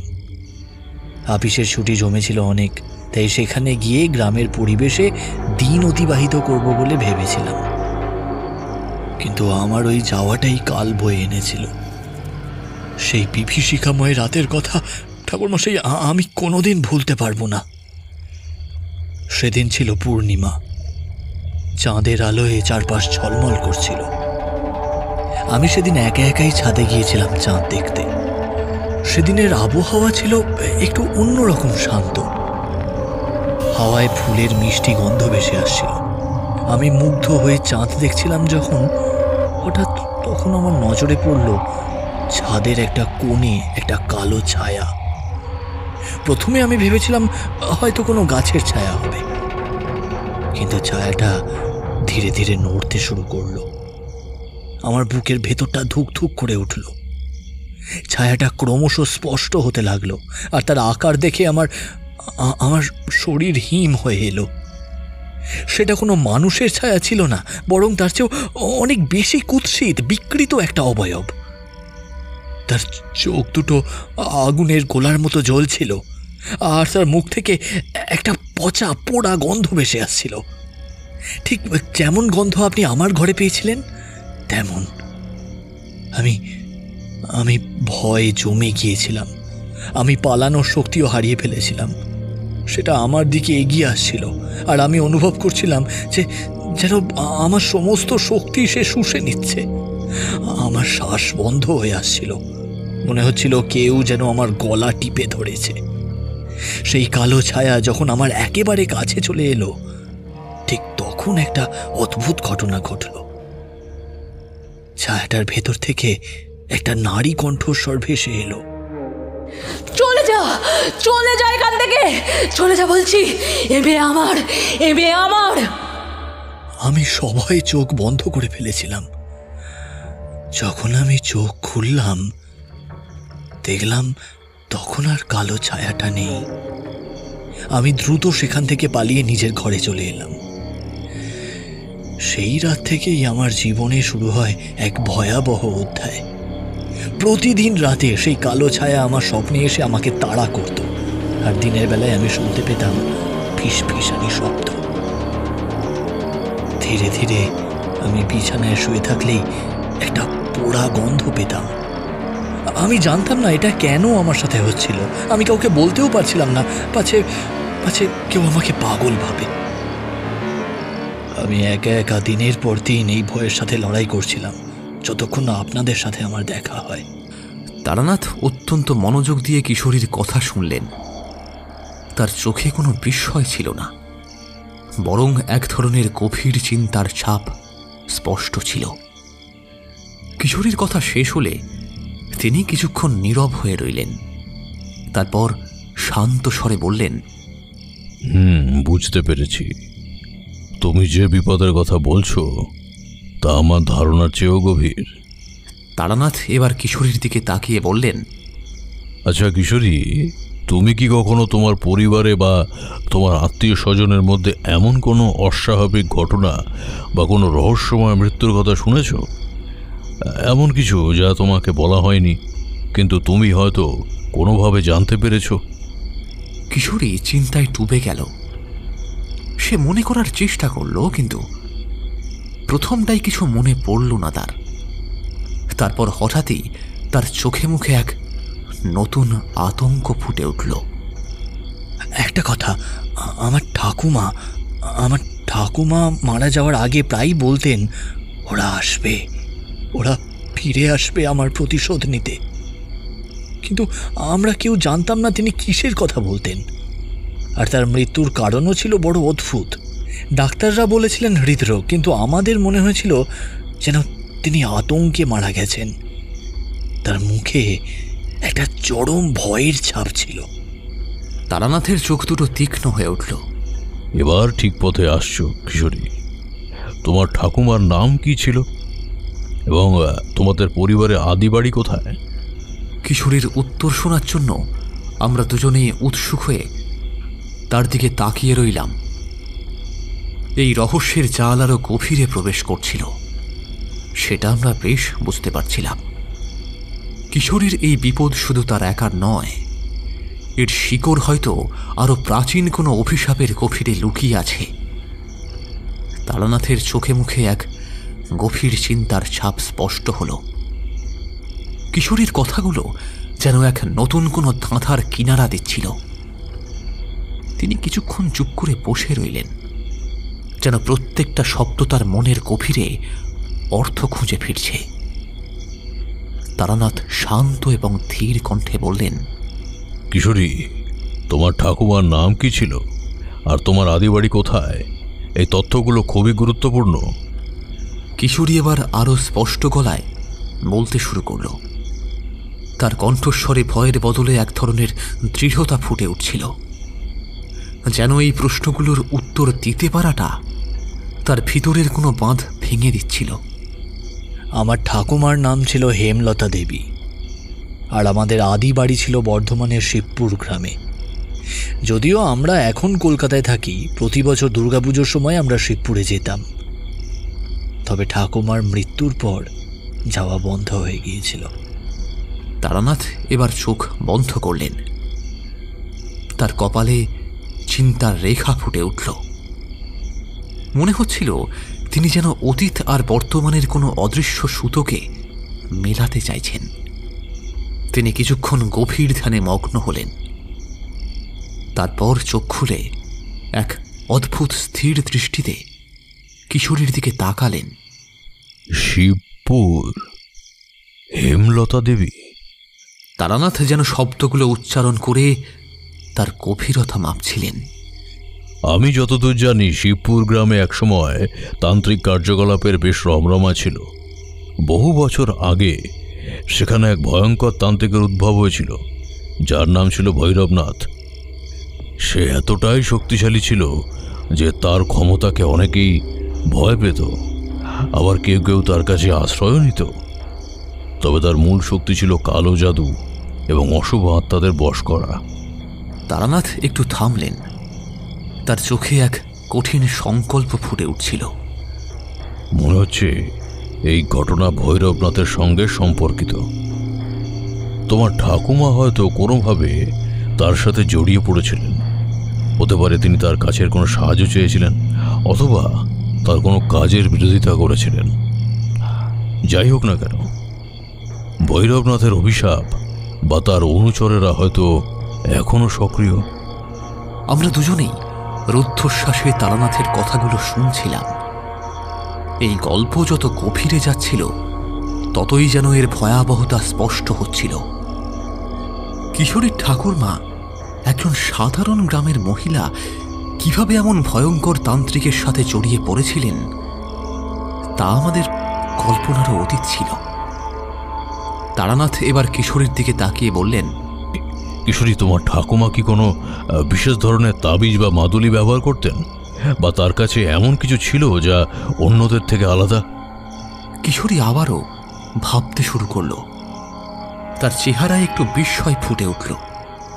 হ্যাঁ, আমার ঠাকুমা সবসময় একটা ছোট্ট পাথরের লকেট পরতেন। ওটা ওটা দেখতে সাধারণ ছিল না, কেমন যেন একটা অদ্ভুত কালো পাথর। আমরা ছোটবেলায় ওটা নিয়ে খেলতে চাইতাম, কিন্তু ঠাকুমা কাউকে ধরতে দিতেন না। বলতেন এটা তার জন্য খুব গুরুত্বপূর্ণ। মৃত্যুর সময়ও ওটা তার গলাতেই ছিল। তারানাথের চোখ এবার জলজল করে উঠল। তার মানে সেই লকেট, তার মানে আমার অনুমান সঠিক ছিল। সেই লকেটটি হয়তো এর মূল কারণ। সেটি কি এখনো তোমাদের কাছে আছে, বা তোমাদের পরিবারের কেউ কি ওটা দেখেছে? না, ঠাকুরমার মৃত্যুর পর সেই লকেটটি আর দেখা যায়নি। আমরা ভেবেছিলাম হয়তো সৎকার করার সময় ওটা হারিয়ে গেছে, কিন্তু কিশোরী হঠাৎ থেমে গেল। তার মুখে এক নতুন ভয়ের ছাপ। কিন্তু আমার মা একবার বলেছিলেন যে ঠাকুমার সৎকারের সময় নাকি একটি কালো পাখি হঠাৎ কোথা থেকে এসে তার চিতায় বসেছিল, আর তার কিছুক্ষণ পরেই লকেটটি অদৃশ্য হয়ে গিয়েছিল। ঠিক তাই, সেই কালো পাখি সম্ভবত কোনো অশুভ আত্মা ছিল যা লকেটটি নিয়ে গেছে। ওই লকেটটি কোনো সাধারণ পাথর ছিল না কিশোরী। আমার মনে হয় ওটা ছিল ভৈরবনাথের কোনো বিশেষ শক্তির উৎস, বা তার সাথে সম্পর্কিত কোনো বস্তু। হয়তো তোমাদের ঠাকুমা ওটাকে সুরক্ষিত রাখার চেষ্টা করেছিলেন, অথবা ওটাই ছিল তার কাছে ভৈরবনাথের কোনো নির্দেশনা। তারানাথ এবার উঠে দাঁড়ালেন। তার মুখে এক দৃঢ় সংকল্পের ছাপ। আমাদের এখন শিবপুরে যেতে হবে। সেই লকেটটি যদি সত্যি ভৈরবনাথের হয়, তাহলে তা খুঁজে বের করা অত্যন্ত জরুরি। ওটাই হয়তো কিশোরীর এই সমস্ত সমস্যার মূলে। আর যদি সেই লকেটটা কোনো অশুভ শক্তির হাতে পড়ে, তাহলে তা আরও বড় বিপদ ডেকে আনতে পারে। আমরা দুজনেই তার সিদ্ধান্তে বিস্মিত হলেও তার উপরেই আমাদের পূর্ণ বিশ্বাস ছিল। এই গভীর রহস্যের সমাধান একমাত্র তিনিই করতে পারেন, তা আমরা জানতাম। শিবপুরের মাটিতে লুকিয়ে থাকা এক প্রাচীন রহস্যের পর্দা উন্মোচিত হতে চলেছে। এই ভাবনা আমাদের মনে এক অজানা উত্তেজনা আর কিছুটা ভয়ের জন্ম দিল। পরদিন সকালেই আমরা শিবপুরের উদ্দেশ্যে রওনা দিলাম। তারানাথ পূর্ব প্রস্তুতি নিয়েই এসেছিলেন। তার ছোলায় ছিল কিছু রহস্যময় পুজোর উপকরণ। কিশোরী এবং আমি একে অপরের দিকে তাকালাম। আমাদের চোখে তখনও রাতের ভয়াবহতার রেশ লেগে আছে, কিন্তু তারানাথের দৃঢ়তা আমাদের মনে কিছুটা সাহস জুগিয়েছে। পথ যতই দুর্গম হচ্ছিল, জনবসতি ততই কমে আসছিল। একসময় কাঁচা রাস্তা শেষ হয়ে শুরু হলো ঘন জঙ্গলের সরু মেঠো পথ।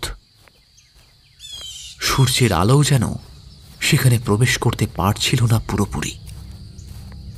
চারপাশের গাছপালা অদ্ভুতভাবে আঁকাবাঁকা হয়ে দাঁড়িয়ে আছে, যেন কোনো এক প্রাচীন অভিশাপ তাদের গ্রাস করেছে। বাতাসে একটা ভেজা স্যাঁতস্যাঁতে গন্ধ, যা মনের ভিতরে একটা অস্থিরতা সৃষ্টি করছিল। কিশোরী ধীর কণ্ঠে বলল, আমার ঠাকুমা বলতেন শিবপুরের জঙ্গল নাকি অভিশপ্ত। দিনের বেলাতেও এখানে অশরীরী আত্মারা ঘুরে বেড়ায়। তারানাথ কোনো উত্তর দিলেন না, কেবল তার তীক্ষ্ণ দৃষ্টিতে চারপাশটা জরিপ করতে লাগলেন। তার কপালে চিন্তার ভাঁজ আবারও গভীর হল। আমরা অনুভব করলাম এই জায়গাটার সঙ্গে সাধারণ জঙ্গলের একটা মৌলিক পার্থক্য আছে। এখানে একটা অদ্ভুত নিস্তব্ধতা বিরাজ করছে। পাখি বা বন্য প্রাণীর আনাগোনা প্রায় নেই বললেই চলে। যেন মনে হচ্ছিল প্রকৃতির প্রতিটা কণিকা যেন এক অদৃশ্য শক্তির ভয়ে ভীত হয়ে আছে। প্রায় ঘণ্টাখানেক হাঁটার পর আমরা একটা ফাঁকা জায়গায় পৌঁছলাম। সামনেই দেখা গেল কিছু ধ্বংসপ্রাপ্ত ইটের কাঠামো। আগাছায় ঢাকা পড়ে আছে। দেখে মনে হচ্ছে একসময় কোনো জনবসতি ছিল, কিন্তু এখন তা পরিত্যক্ত। তারানাথ সেখানেই থামলেন। এইটাই মনে হচ্ছে শিবপুর গ্রাম। তবে যা দেখছি, ভৈরবনাথের অভিশাপ এই গ্রামকে সম্পূর্ণরূপে গ্রাস করেছে। দেখো, এখানে প্রাণের কোনো চিহ্ন নেই। আমরা অবাক হয়ে চারদিকে তাকালাম। সত্যি, গ্রামের প্রতিটা অংশ যেন ধ্বংস আর বিষণ্ণতার প্রতিচ্ছবি। ভেঙে যাওয়া ঘরবাড়ির দেওয়াল, ধুলো জমা পথ, আর চারপাশের অদ্ভুত নীরবতা যেন এক বিভীষিকাময় অতীতের কথা মনে করিয়ে দিচ্ছিল। এর মাঝেই একটা পুরনো মন্দিরের চূড়া দেখা যাচ্ছিল। তারানাথ সেই মন্দিরের দিকে ইশারা করে বললেন, ওই যে মন্দিরটা দেখছো, হ্যাঁ, ওটাই একসময় ভৈরবনাথের আরাধনাস্থল ছিল বলে শোনা যায়। তার বেশিরভাগ তান্ত্রিক কার্যকলাপ নাকি ওখানেই চলতো। আমাদেরকে ওখানেই যেতে হবে। সম্ভবত সেই লকেটের কোনো সূত্র আমরা সেখানেই খুঁজে পাব। আমরা ধীর পদক্ষেপে মন্দিরের দিকে এগোতে লাগলাম। মন্দিরের প্রবেশদ্বার আগাছায় ভরা। পাথরের মূর্তিগুলো সময় আর অবহেলার শিকার হয়ে জীর্ণ হয়ে আছে। ভিতরে প্রবেশ করতেই এক ঝলক ঠান্ডা বাতাস আমাদের গা ছুঁয়ে গেল, যেন মন্দিরের অন্ধকার কোনো প্রাচীন রহস্য নিয়ে শ্বাস ফেলছে। দেওয়ালের গায়ে আঁকা অস্পষ্ট ছবিগুলো কোনো এক ভয়াবহ ইতিহাসের সাক্ষী হয়ে দাঁড়িয়ে আছে। তারানাথ মন্দিরের এক কোণায় বসলেন এবং তার পুঁথিগুলো বের করে গভীর মনোযোগে পাঠ করতে শুরু করলেন। কিশোরী আমার হাত ধরে পাশেই দাঁড়িয়েছিল। তার মুখটা ফ্যাকাশে হয়ে গেছে।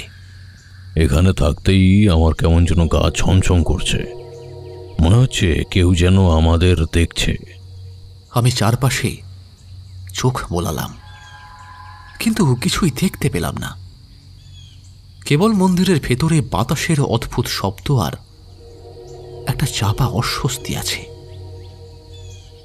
তারানাথ তখনও পুঁথিতে মগ্ন। হঠাৎ তিনি চমকে উঠলেন। তার চোখ দুটো যেন উজ্জ্বল হয়ে উঠল।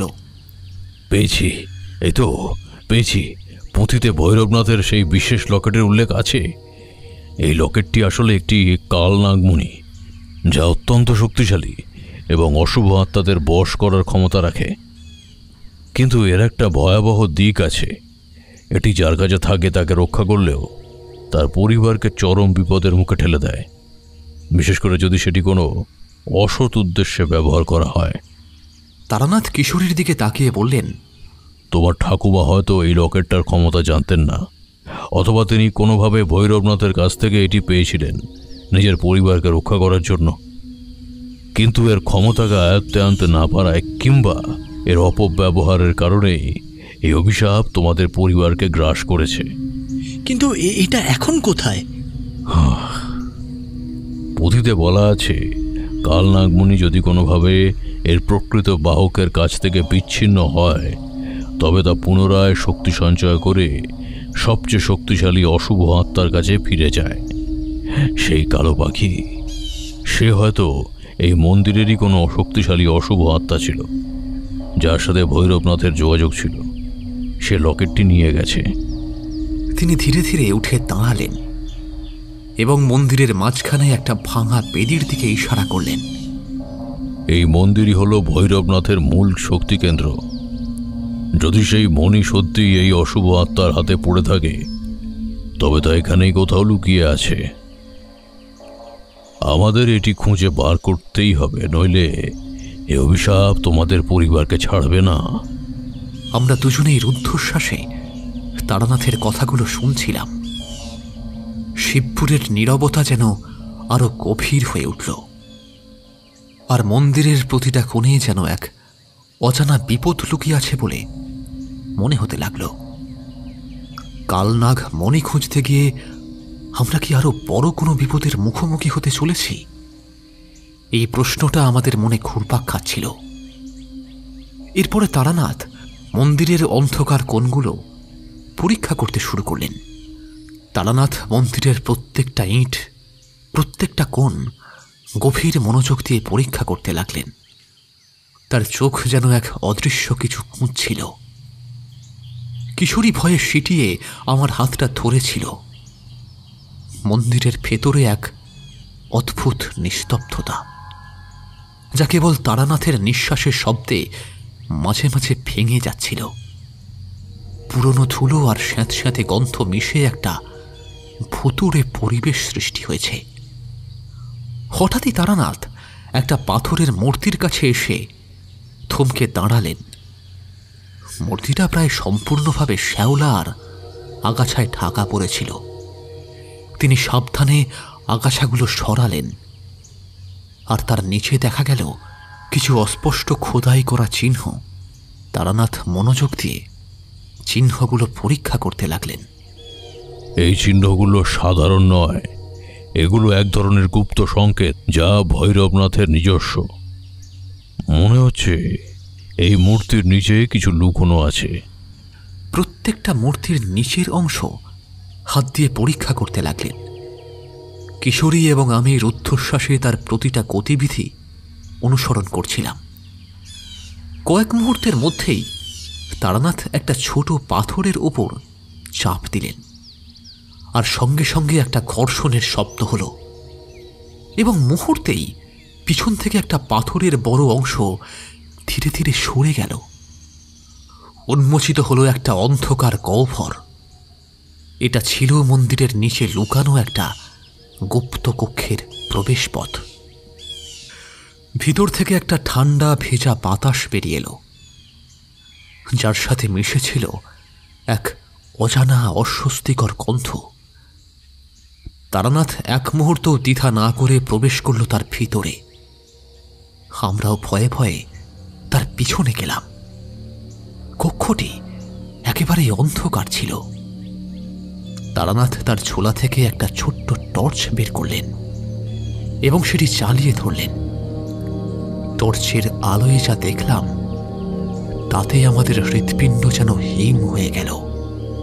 কক্ষটি ছোট হলেও এর ভিতরে ছিল এক বিভীষিকাময় পরিবেশ। দেওয়াল জুড়ে আঁকা ছিল বিচিত্র কিছু চিত্র, নরমুণ্ডের শাড়ি, অদ্ভুত আকারের প্রাণী এবং কিছু অস্পষ্ট তান্ত্রিক প্রতীক।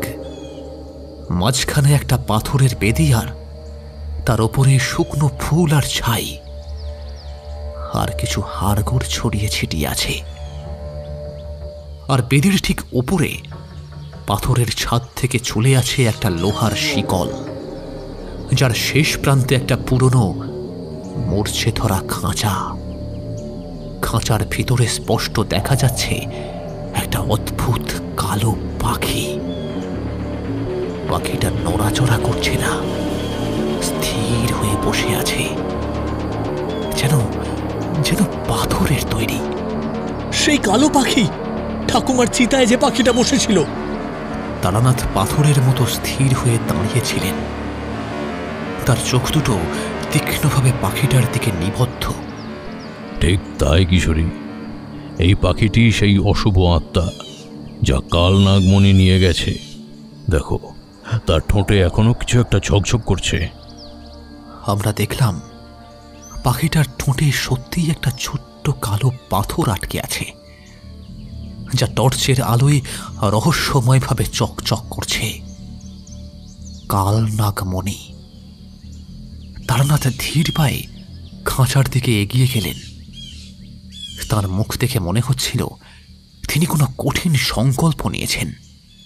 এই পাখিটি এখন কাল নাগমণির রক্ষক। এর শক্তি এখন অনেক বেড়ে গেছে, কিন্তু মণিটি উদ্ধার করতেই হবে, নইলে তোমাদের পরিবার কোনোদিনও এই অভিশাপ থেকে মুক্তি পাবে না। তিনি খাঁচার কাছে পৌঁছতেই পাখিটা হঠাৎ করেই নড়ে উঠল। তার পাথরের মতো স্থির চোখ দুটো যেন জ্বলন্ত হয়ে উঠল, আর সেখান থেকে একটা অদ্ভুত লাল আভা বিচ্ছুরিত হল। পাখিটা তার ঠোঁট খুলল এবং সেখান থেকে একটা বিকট অমানসিক চিৎকার বেরিয়ে এলো, যা পুরো কক্ষটাকে কাঁপিয়ে তুলল। সেই চিৎকারে দেওয়ালের ধুলো ছড়ে পড়ল, আমাদের কানের পর্দা যেন ফেটে যাওয়ার জোগাড় হলো। সেই চিৎকারের সঙ্গে সঙ্গেই কক্ষের তাপমাত্রা যেন কয়েক ডিগ্রি কমে গেল। আমরা অনুভব করলাম একটা অদৃশ্য শক্তি যেন আমাদের চারপাশ থেকে চেপে ধরছে। পাখিটা হঠাৎ করেই খাঁচার ভেতরেই বিদ্যুতের মতো ঝাপটাতে শুরু করলো তার টানা। তার চোখ থেকে সেই লাল আভাটা আরো তীব্রভাবে বেরোতে লাগলো। তারানাথ প্রস্তুতি ছিলেন। তিনি দ্রুত তার ঝোলা থেকে কিছু ফর্শগুলো বের করে সেগুলোকে মুঠোবদ্ধ করে একসাথে মন্ত্রপাঠ করতে শুরু করলেন। তার কণ্ঠস্বর দৃঢ় হয়ে উঠল, কিন্তু পাখিটার চিৎকারের কাছে তা যেন ম্লান হয়ে যাচ্ছিল। কিশোরী ভয়ে আমার হাতটা আরো শক্ত করে চেপে ধরল। আমরা কি পারবো বিভূতি? এটা তো শুধু একটা পাখি নয়। তারানাথ পাখির দিকে তাকিয়ে দৃঢ় স্বরে বললেন, এটা শুধু একটা পাখি নয় কিশোরী, এটা এক প্রাচীন অশুভ সত্তা, যা ভৈরবনাথের শক্তিশালী অনুচর ছিল। এই মণি এর মূল শক্তি, আর এই মণি কেড়ে নিলে এর ক্ষমতা লোপ পাবে। তিনি তার মন্ত্রপাঠের গতি বাড়ালেন, আর সেই ফর্শগুলো থেকে এক ধরনের ধোঁয়া বেরোতে লাগল, যা ধীরে ধীরে কক্ষের বাতাসকে ভরিয়ে তুলল। পাখিটা আরো হিংস্র হয়ে উঠল। তার ডানা ঝাপটানোর শব্দ যেন বাজ পড়ার মতো শোনাচ্ছিল। তারানাথ এবার খাঁচার দিকে হাত বাড়ালেন। তার চোখে দৃঢ় সংকল্পের এক অদম্য শিখা। বুঝতে পারছিলেন না কি করব। তারানাথ মন্ত্রপাঠ করতে করতে এক অদ্ভুত তন্ত্রমণ্ডল তৈরি করলেন এবং তার উপরে রাখলেন একটা মন্ত্রভূত ফুল, যা থেকে ধোঁয়া বের হতে শুরু করল। সেই ধোঁয়া ধীরে ধীরে গুপ্তকক্ষের বাতাসে ভরে গেল, আর তার তীব্র গন্ধে পাখিটার বিকট চিৎকারের তীব্রতা কিছুটা কমে এলো। পাখিটা তখনও হিংস্রভাবে ছটফট করছিল, কিন্তু তার গতিবিধি আগের চেয়ে ধীর হয়ে এলো। তার চোখ থেকে বিচ্ছুরিত লাল আভা কিছুটা ম্লান হয়ে আসছিল। তারানাথ এবার তার ঝোলা থেকে একটা পুরনো রূপোর তৈরি ছোট মাপের ত্রিশূল বের করলেন। ত্রিশূলটা হাতে নিয়ে তিনি খাঁচার দিকে লক্ষ্য স্থির করলেন। তার চোখ দুটোতে এক গভীর সংকল্পের আগুন জ্বলছে। এই মণি এর মূল শক্তি, এর ক্ষমতা শেষ না করা পর্যন্ত এর হাত থেকে নিস্তার নেই। পাখিটা তারানাথের উদ্দেশ্য বুঝতে পেরেই যেন আরো মরিয়া হয়ে উঠল। সেটা খাঁচার ভেতরে পাগলের মতো ঘোরাফেরা করতে লাগলো এবং তার ঠোঁটে আটকে থাকা কালনাগ মণি থেকে এক বিচিত্র কালো আভা বিচ্ছুরিত হতে শুরু করল। সেই আভা আমাদের চোখ ধাঁধিয়ে দিচ্ছিল, আর সেই সাথে এক তীব্র শীতলতা আমাদের হাড় পর্যন্ত কাঁপিয়ে দিচ্ছিল। মনে হচ্ছিল যেন কক্ষের ভিতরেই একটি হিমশীতল ঝড় বয়ে যাচ্ছে। তারানাথ এক মুহূর্ত দেরি না করে ত্রিশূলটা সজোরে খাঁচার দিকে নিক্ষেপ করলেন। ত্রিশূলটি পাখির দিকে ছুটে যেতেই পাখিটি আরো তীব্রভাবে আর্তনাদ করে উঠল, যেন শত শত প্রেতাত্মার আর্ত চিৎকারের মতো শোনাচ্ছিল। সেই চিৎকারের শব্দে আমাদের কান ফেটে যাওয়ার উপক্রম হল। ত্রিশূলটি খাঁচার একটি পাশ ভেদ করে ঢুকে গেল, কিন্তু পাখিটাকে আঘাত করতে পারল না। সেটা শেষ মুহূর্তে পাশ কাটিয়ে গেল। তবে ত্রিশূলের আঘাতটা যথেষ্টই ছিল। আঘাতের পরপরই পাখিটা যেন তার সমস্ত শক্তি হারিয়ে ফেলল। তার ডানা ঝাপটানো থেমে গেল। চোখ থেকে লাল আভা সম্পূর্ণভাবে নিভে গেল, আর তার ঠোঁট থেকে সেই কালনাগ মণি খসে পড়ল। মণিটি বেদির উপর পড়তেই পাখিটি মুহূর্তের মধ্যে নিষ্প্রাণ হয়ে গেল। সেটি পাথরের মতো স্থির হয়ে খাঁচার ভিতর পড়ে রইল, যেন চিরদিনের জন্য ঘুমিয়ে পড়েছে। সেই বিভীষিকাময় চিৎকারের রেশ তখনও আমাদের কানে বাজছিল, কিন্তু এখন কক্ষের ভেতরে এক অদ্ভুত নীরবতা নেমে এসছে। তারানাথ দ্রুত মণিটার দিকে এগিয়ে গেলেন। তিনি অত্যন্ত সাবধানে সেটি হাতে তুলে নিলেন। কালো পাথরটি হাতে নিতেই এক অদ্ভুত উষ্ণতা তার করতলকে ভরিয়ে তুলল। এই সেই মণি, বহু যুগের অশুভ শক্তি এর মধ্যে সঞ্চিত রয়েছে। মণিটি হাতে নিয়েই তারানাথ সেটিকে এক বিশেষ কাপড়ে মুড়ে ফেলে নিজের ঝোলায় রাখলেন। তার মুখ থেকে মনে হচ্ছিল কিছুটা নিশ্চিন্ত, কিন্তু তার চোখে এক বিজয়ের আনন্দ স্পষ্ট। এখন কি হবে? এই মণি কি এখনো বিপজ্জনক? হ্যাঁ, এই মণি এখনো বিপজ্জনক। এর মধ্যে যে অশুভ শক্তি আছে তা পুরোপুরি বিনষ্ট করা সহজ নয়, কিন্তু এখন এটি আমার নিয়ন্ত্রণে। এটিকে সঠিক উপায়ে শুদ্ধ করতে হবে, আর তার জন্য আরও কিছু আচার অনুষ্ঠানের প্রয়োজন। তিনি কক্ষের চারদিকে একবার চোখ বুলিয়ে বললেন, এই গুপ্ত কক্ষটি ছিল ভৈরবনাথের মূল শক্তির উৎস। এখন এই অশুভ শক্তির কেন্দ্র সম্পূর্ণভাবে দুর্বল হয়ে গেছে। আমরা ধীরে ধীরে সেই গুপ্ত কক্ষ থেকে বেরিয়ে এলাম। মন্দিরের ভেতরে আর সেই চাপা অস্বস্তি বা শীতলতা কিছুই নেই। এক ধরনের শান্তি যেন পুরো পরিবেশটাকে আচ্ছন্ন করে রেখেছে। চাঁদের জ্যোৎস্নার আলোয় মন্দিরের ধ্বংসাবশেষগুলো এখন আর অতটা ভীতিকর মনে হচ্ছিল না। তারানাথ মন্দিরের বাইরে এসে একটা পাথরের ওপর বসলেন। তার চোখে মুখে ক্লান্তির ছাপ স্পষ্ট, কিন্তু তিনি তৃপ্ত। কাল নাগমণি উদ্ধার হয়েছে কিশোরী। তোমার পরিবারের উপর থেকে ভৈরবনাথের অভিশাপ কিছুটা হলেও কেটেছে, কিন্তু সম্পূর্ণ মুক্তি পেতে হলে আরও কিছু কাজ বাকি আছে। আমরা দুজনেই তার দিকে তাকিয়ে রইলাম, তার পরের কথার অপেক্ষায়। তারানাথের কথা শেষ হতেই আমরা দেখলাম খাঁচার ভিতরে নিথর হয়ে পড়ে থাকা সেই কালো পাখিটা ধীরে ধীরে ম্লান হতে শুরু করেছে। যেন একটা অদৃশ্য শক্তি তার অস্তিত্বকে গ্রাস করছে। প্রথমে তার পালকগুলো হালকা হতে লাগলো, তারপর পুরো শরীরটা একটা আবছায়ার মতো হয়ে গেল। দেখতে দেখতে চোখের পলকে পাখিটা সম্পূর্ণরূপে অদৃশ্য হয়ে গেল, যেন সে সেখানে ছিলই না। কেবল খালি খাঁচাটা তার পুরনো মরচে ধরা অস্তিত্ব নিয়ে সেখানেই পড়ে রইল। কিশোরী বিস্ময়ে হাঁ করে তাকিয়েছিল। এ কি হলো?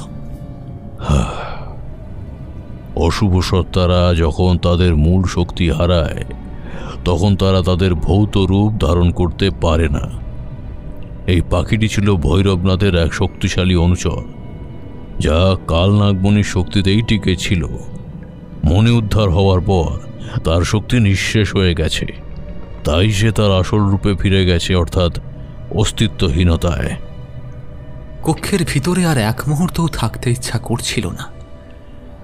সেই ভয়াবহ স্মৃতিগুলো যেন প্রতিটা ধুলোকণায় মিশে আছে। আমরা দ্রুত গুপ্ত কক্ষ থেকে বেরিয়ে এলাম। মন্দিরের বাইরে এসে তারানাথ শেষবারের মতো চারদিকে চোখ বুলিয়ে নিলেন। শিবপুরের জঙ্গলটাকে এখন ততটা ভীতিকর মনে হচ্ছিল না, বরং একটা অদ্ভুত শান্তিতে ভরে আছে চারপাশ। যেন এতদিনের অভিশাপ কেটে গিয়েছে। আমরা আর দেরি না করে শিবপুর ছাড়ার পথ ধরলাম। ফিরতি পথে যেন অনেক হালকা মনে হলো। বাতাসের সেই স্যাঁতস্যাঁতে অস্বস্তিটা আর নেই। পাখির কিচিরমিচির শব্দও যেন শোনা যাচ্ছে দূরে কোথাও। মনে হচ্ছিল যেন একটা বিরাট ভার আমাদের মন থেকে নেমে গিয়েছে। সূর্য তখন ডুবতে শুরু করেছে। পশ্চিমাকাশের লাল আভা ছড়িয়ে পড়েছে। আমরা জানি না ভবিষ্যতে কি আছে, কিন্তু কালনাগ মণি উদ্ধারের পর একটা আশার আলো দেখতে পাচ্ছি। আমরা কিশোরীর আদি বাড়ির দিকে রওনা দিলাম। যখন আমরা পৌঁছলাম তখন চারপাশটা অন্ধকার নেমে এসছে। কেবল চাঁদ আর তারার ম্লান আলোয় পথটা আবছাভাবে দেখা যাচ্ছে। কিশোরীর বাড়িটা গ্রামের এক প্রান্তে, চারপাশে গাছপালায় ঘেরা একটা নিরালা পরিবেশ। কিশোরী তার নিজের বাড়ি দেখে থমকে দাঁড়ালো। তার চোখে জল চিকচিক করছে। বহু বছর পরে সে তার নিজের বাড়িতে ফিরেছে, যেখানে তার শৈশবের স্মৃতি জড়িয়ে আছে। কিন্তু যেখানে এখন ভয়ের কালো ছায়া। তারানাথ মৃদু কড়া নাড়লেন। কিছুক্ষণের মধ্যেই ভিতর থেকে এক বৃদ্ধ কণ্ঠস্বর শোনা গেল। কে? তারপরেই দরজাটা খুলে গেল। একজন বৃদ্ধ ভদ্রলোক, যার নাম সদানন্দ, কিশোরীর দাদা, দরজার সামনে এসে দাঁড়ালেন। তার চোখে ঘুম জড়ানো, মুখে বিরক্তির ছাপ। কিন্তু যখন তিনি কিশোরীকে দেখলেন, তার চোখ দুটো বড় বড় হয়ে গেল। তিনি যেন নিজের চোখকে বিশ্বাস করতে পারছিলেন না। কিশোরী? তুই? সদানন্দের গলায় বিস্ময় আর অবিশ্বাস মিশেছিল। এত রাতে তুই তুই এখানে কি করছিস? দাদা, আমি ফিরে এসেছি। কিন্তু সদানন্দ যেন দ্বিধায় পড়ে গেলেন। তিনি একবার কিশোরীর দিকে আর একবার তারানাথের দিকে তাকালেন। তার চোখ ভয়ে কুঁচকে গেল। হ্যাঁ, না না না না, তুই তুই তুই এখানে থাকতে পারিস না। তোকে তোকে এখানে আসতে বারণ করেছিলাম। কিন্তু দাদা, আমি... না, আমি জানি। তোর ঠাকুমা বলেছিলেন তোর পা যেন এই বাড়িতে না পড়ে। এই বাড়ির যা কিছু অশুভ সব সব তোর কারণেই হয়েছে। যা, তুই ফিরে যা, এখানে তোর থাকা চলবে না। সদানন্দ বাবু, আপনি ভুল করছেন। কিশোরী এখানে অভিশাপ নিয়ে আসেনি, বরং অভিশাপের সমাধান নিয়ে এসেছে। আমি আমি আমি কিছুই শুনতে চাই না। আমি জানি আমার বোনের মৃত্যু কেন হয়েছিল। সে যখন মারা গিয়েছিল তখন এক পণ্ডিত মশাই, এক পণ্ডিত মশাই এসে বলেছিলেন তোর নাতির জন্যেই নাকি বাড়ির অমঙ্গল হয়েছিল, তাই তার মুখ দর্শন করাও নাকি পাপ। সেই থেকে আমি আর কাউকে এই বাড়ির ত্রিসীমানায় আসতে দিইনি। আপনারা যান, কিশোরীকে নিয়ে যান। সদানন্দের কথায় কিশোরীর চোখ জলে ভরে উঠল। সে জানত তার ঠাকুরমার মৃত্যুর পর তার পরিবার তাকেই দোষারোপ করেছিল, কিন্তু এত স্পষ্টভাবে এমন কথা সে আগে কখনো শোনেনি। ঠাকুরমশাই সদানন্দকে বোঝানোর চেষ্টা করলেন, কিন্তু তিনি কিছুই শুনতে রাজি নন। তার চোখে এক বদ্ধমূল ভয় আর বিশ্বাস চেপে বসে আছে। আমরা বুঝতে পারলাম সদানন্দকে এই মুহূর্তে বোঝানো সম্ভব নয়। তিনি তার পুরনো বিশ্বাস আর ভয়ের জালে এমনভাবে আবদ্ধ যে কোনো যুক্তির কথা তার কানে প্রবেশ করছে না। কিশোরীর দিকে তাকিয়ে তারানাথ দীর্ঘশ্বাস ফেললেন। ঠিক আছে সদানন্দবাবু, আমরা এই মুহূর্তে বাড়ির ভেতরে যাব না, তবে কিছু গুরুত্বপূর্ণ কাজ আছে যা এই বাড়িতেই করতে হবে। আমরা বাইরেই থাকছি। আপনি যদি আমাদেরকে সাহায্য না করেন তবে আমরা অন্য উপায় খুঁজে নেব। সদানন্দ দ্রুত দরজা বন্ধ করে দিলেন, যেন এক বিরাট বিপদ থেকে তিনি রক্ষা পেলেন। কিশোরী তার বন্ধ দরজার দিকে তাকিয়ে ফুঁপিয়ে ফুঁপিয়ে কেঁদে উঠল। তারানাথ তার কাঁধে হাত রাখলেন। ভেঙে পড়ো না কিশোরী, এটা অপ্রত্যাশিত ছিল না। বহু বছরের কুসংস্কার আর ভয় মানুষের মনকে এতটাই গ্রাস করে যে তা থেকে বেরিয়ে আসা কঠিন। ম্লান চাঁদের আলোয় কিশোরীর চোখের জলের ধারা স্পষ্ট বোঝা যাচ্ছিল। তার নিজের বাড়িতেই সে এমন অবাঞ্ছিত, কিন্তু কালনাগ মনে উদ্ধারের পর এখন তারানাথের পরবর্তী পদক্ষেপ কি হবে? কিভাবে তিনি সদানন্দের মন থেকে এই ভয় দূর করবেন এবং এই অভিশাপের সম্পূর্ণ অবসান ঘটাবেন কি করে? এই প্রশ্নগুলোই আমাদের মনে ঘুরপাক খাচ্ছিল। যখন আমরা সদানন্দের বাড়ির বাইরে অন্ধকারের মধ্যে অপেক্ষা করতে লাগলাম। সদানন্দের এমন প্রতিক্রিয়ার পর তারানাথ আর জোর করলেন না। তিনি জানতেন জোর করে কিছুই হবে না, বরং তার চেয়ে এখন গুরুত্বপূর্ণ হল কিশোরীর আদি বাড়িতে কালনাগ মনির প্রভাব পুরোপুরি শেষ করা।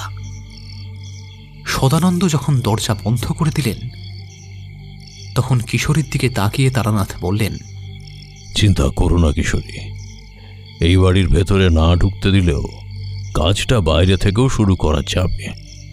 তিনি এরপর বাড়ির চারপাশে ঘুরতে লাগলেন, তার চোখে গভীর মনোযোগ।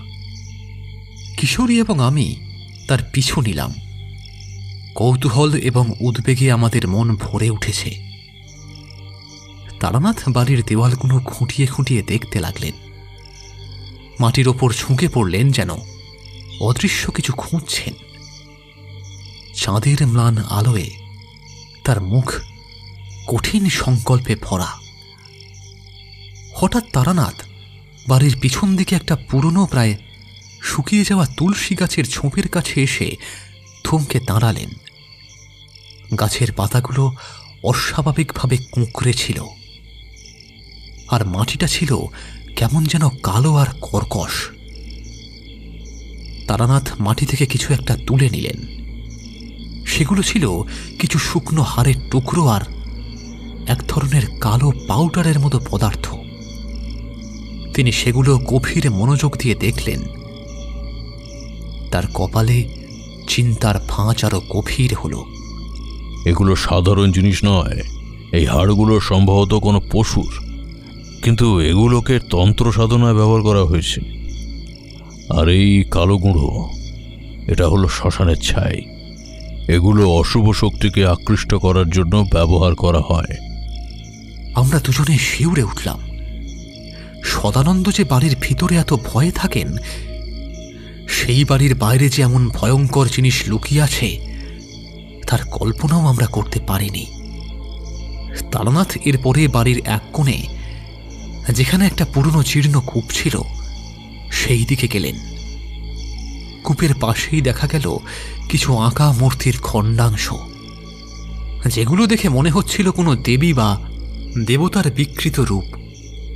সেগুলো মাটির নিচে আধপোঁতা অবস্থায় ছিল। তারানাথ সেইগুলোকে হাতে নিয়ে কিছুক্ষণ পরীক্ষা করলেন। এগুলো কোনো দেবীর বিকৃত মূর্তি। এগুলোকে উল্টো করে পুঁতে রাখা হয়েছে, যে এক ধরনের অশুভ তান্ত্রিক ক্রিয়া। এর মাধ্যমে বাড়ির শুভ শক্তিকে রুদ্ধ করে অশুভ শক্তিকে আমন্ত্রণ জানানো হয়। কিন্তু কে এগুলো করছে, কেন?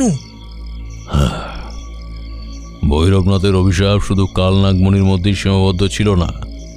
তার ক্ষমতা এতটাই বিস্তৃত ছিল যে সে তার অনুচরদের মাধ্যমে এই বাড়ির ভেতরেও নেতিবাচক শক্তির বীজ বুনে দিয়েছিল।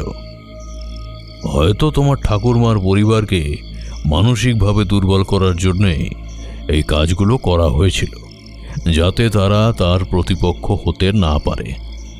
তারানাথ আরও কিছুক্ষণ বাড়ির চারপাশে খুঁজতে লাগলেন।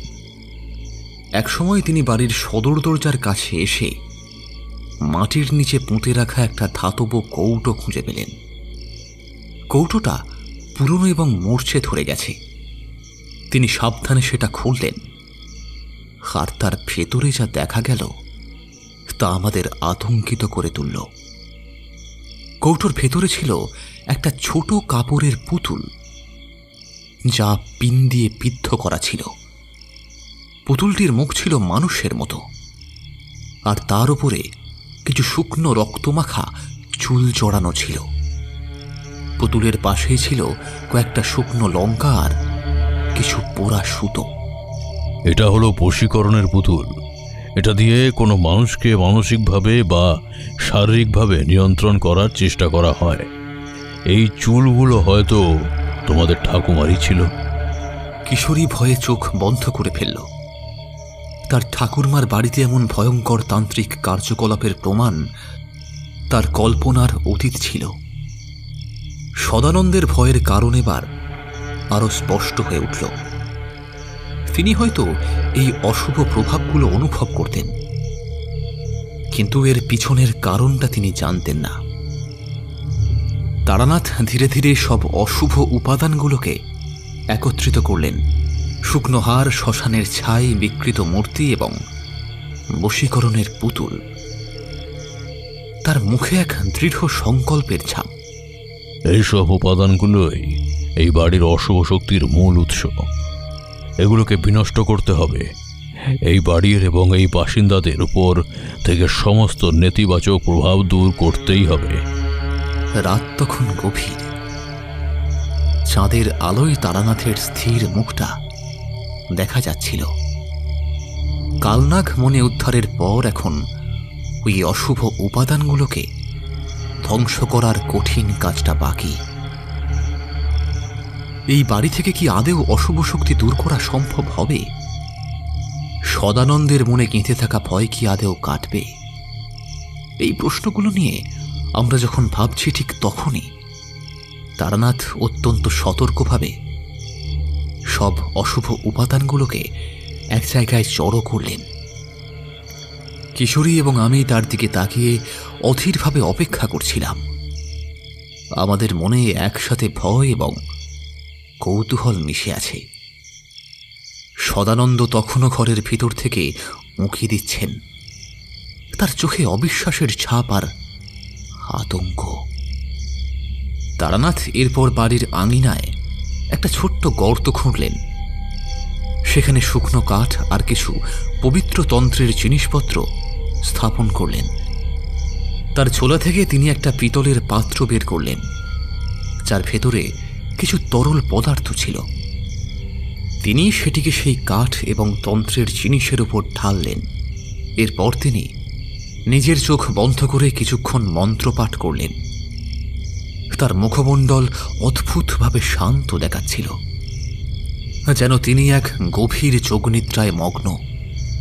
কিছুক্ষণ পর তিনি চোখ খুললেন। তার চোখ দুটোতে এক ভিন্ন জ্যোতি দেখা গেল।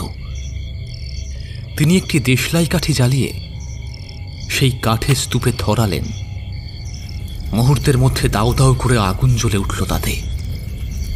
আগুনের শিখাগুলো অন্ধকারের মধ্যে নাচতে শুরু করল, আর সেই আলোয় তারানাথের মুখটা যেন আরো উজ্জ্বল দেখাচ্ছিল। এই হলো পবিত্র অগ্নি। এই আগুন সমস্ত অশুভ শক্তিকে ভস্মীভূত করবে। তারপর একে একে তিনি সংগৃহীত অশুভ উপাদানগুলো সেই আগুনের মধ্যে নিক্ষেপ করতে লাগলেন।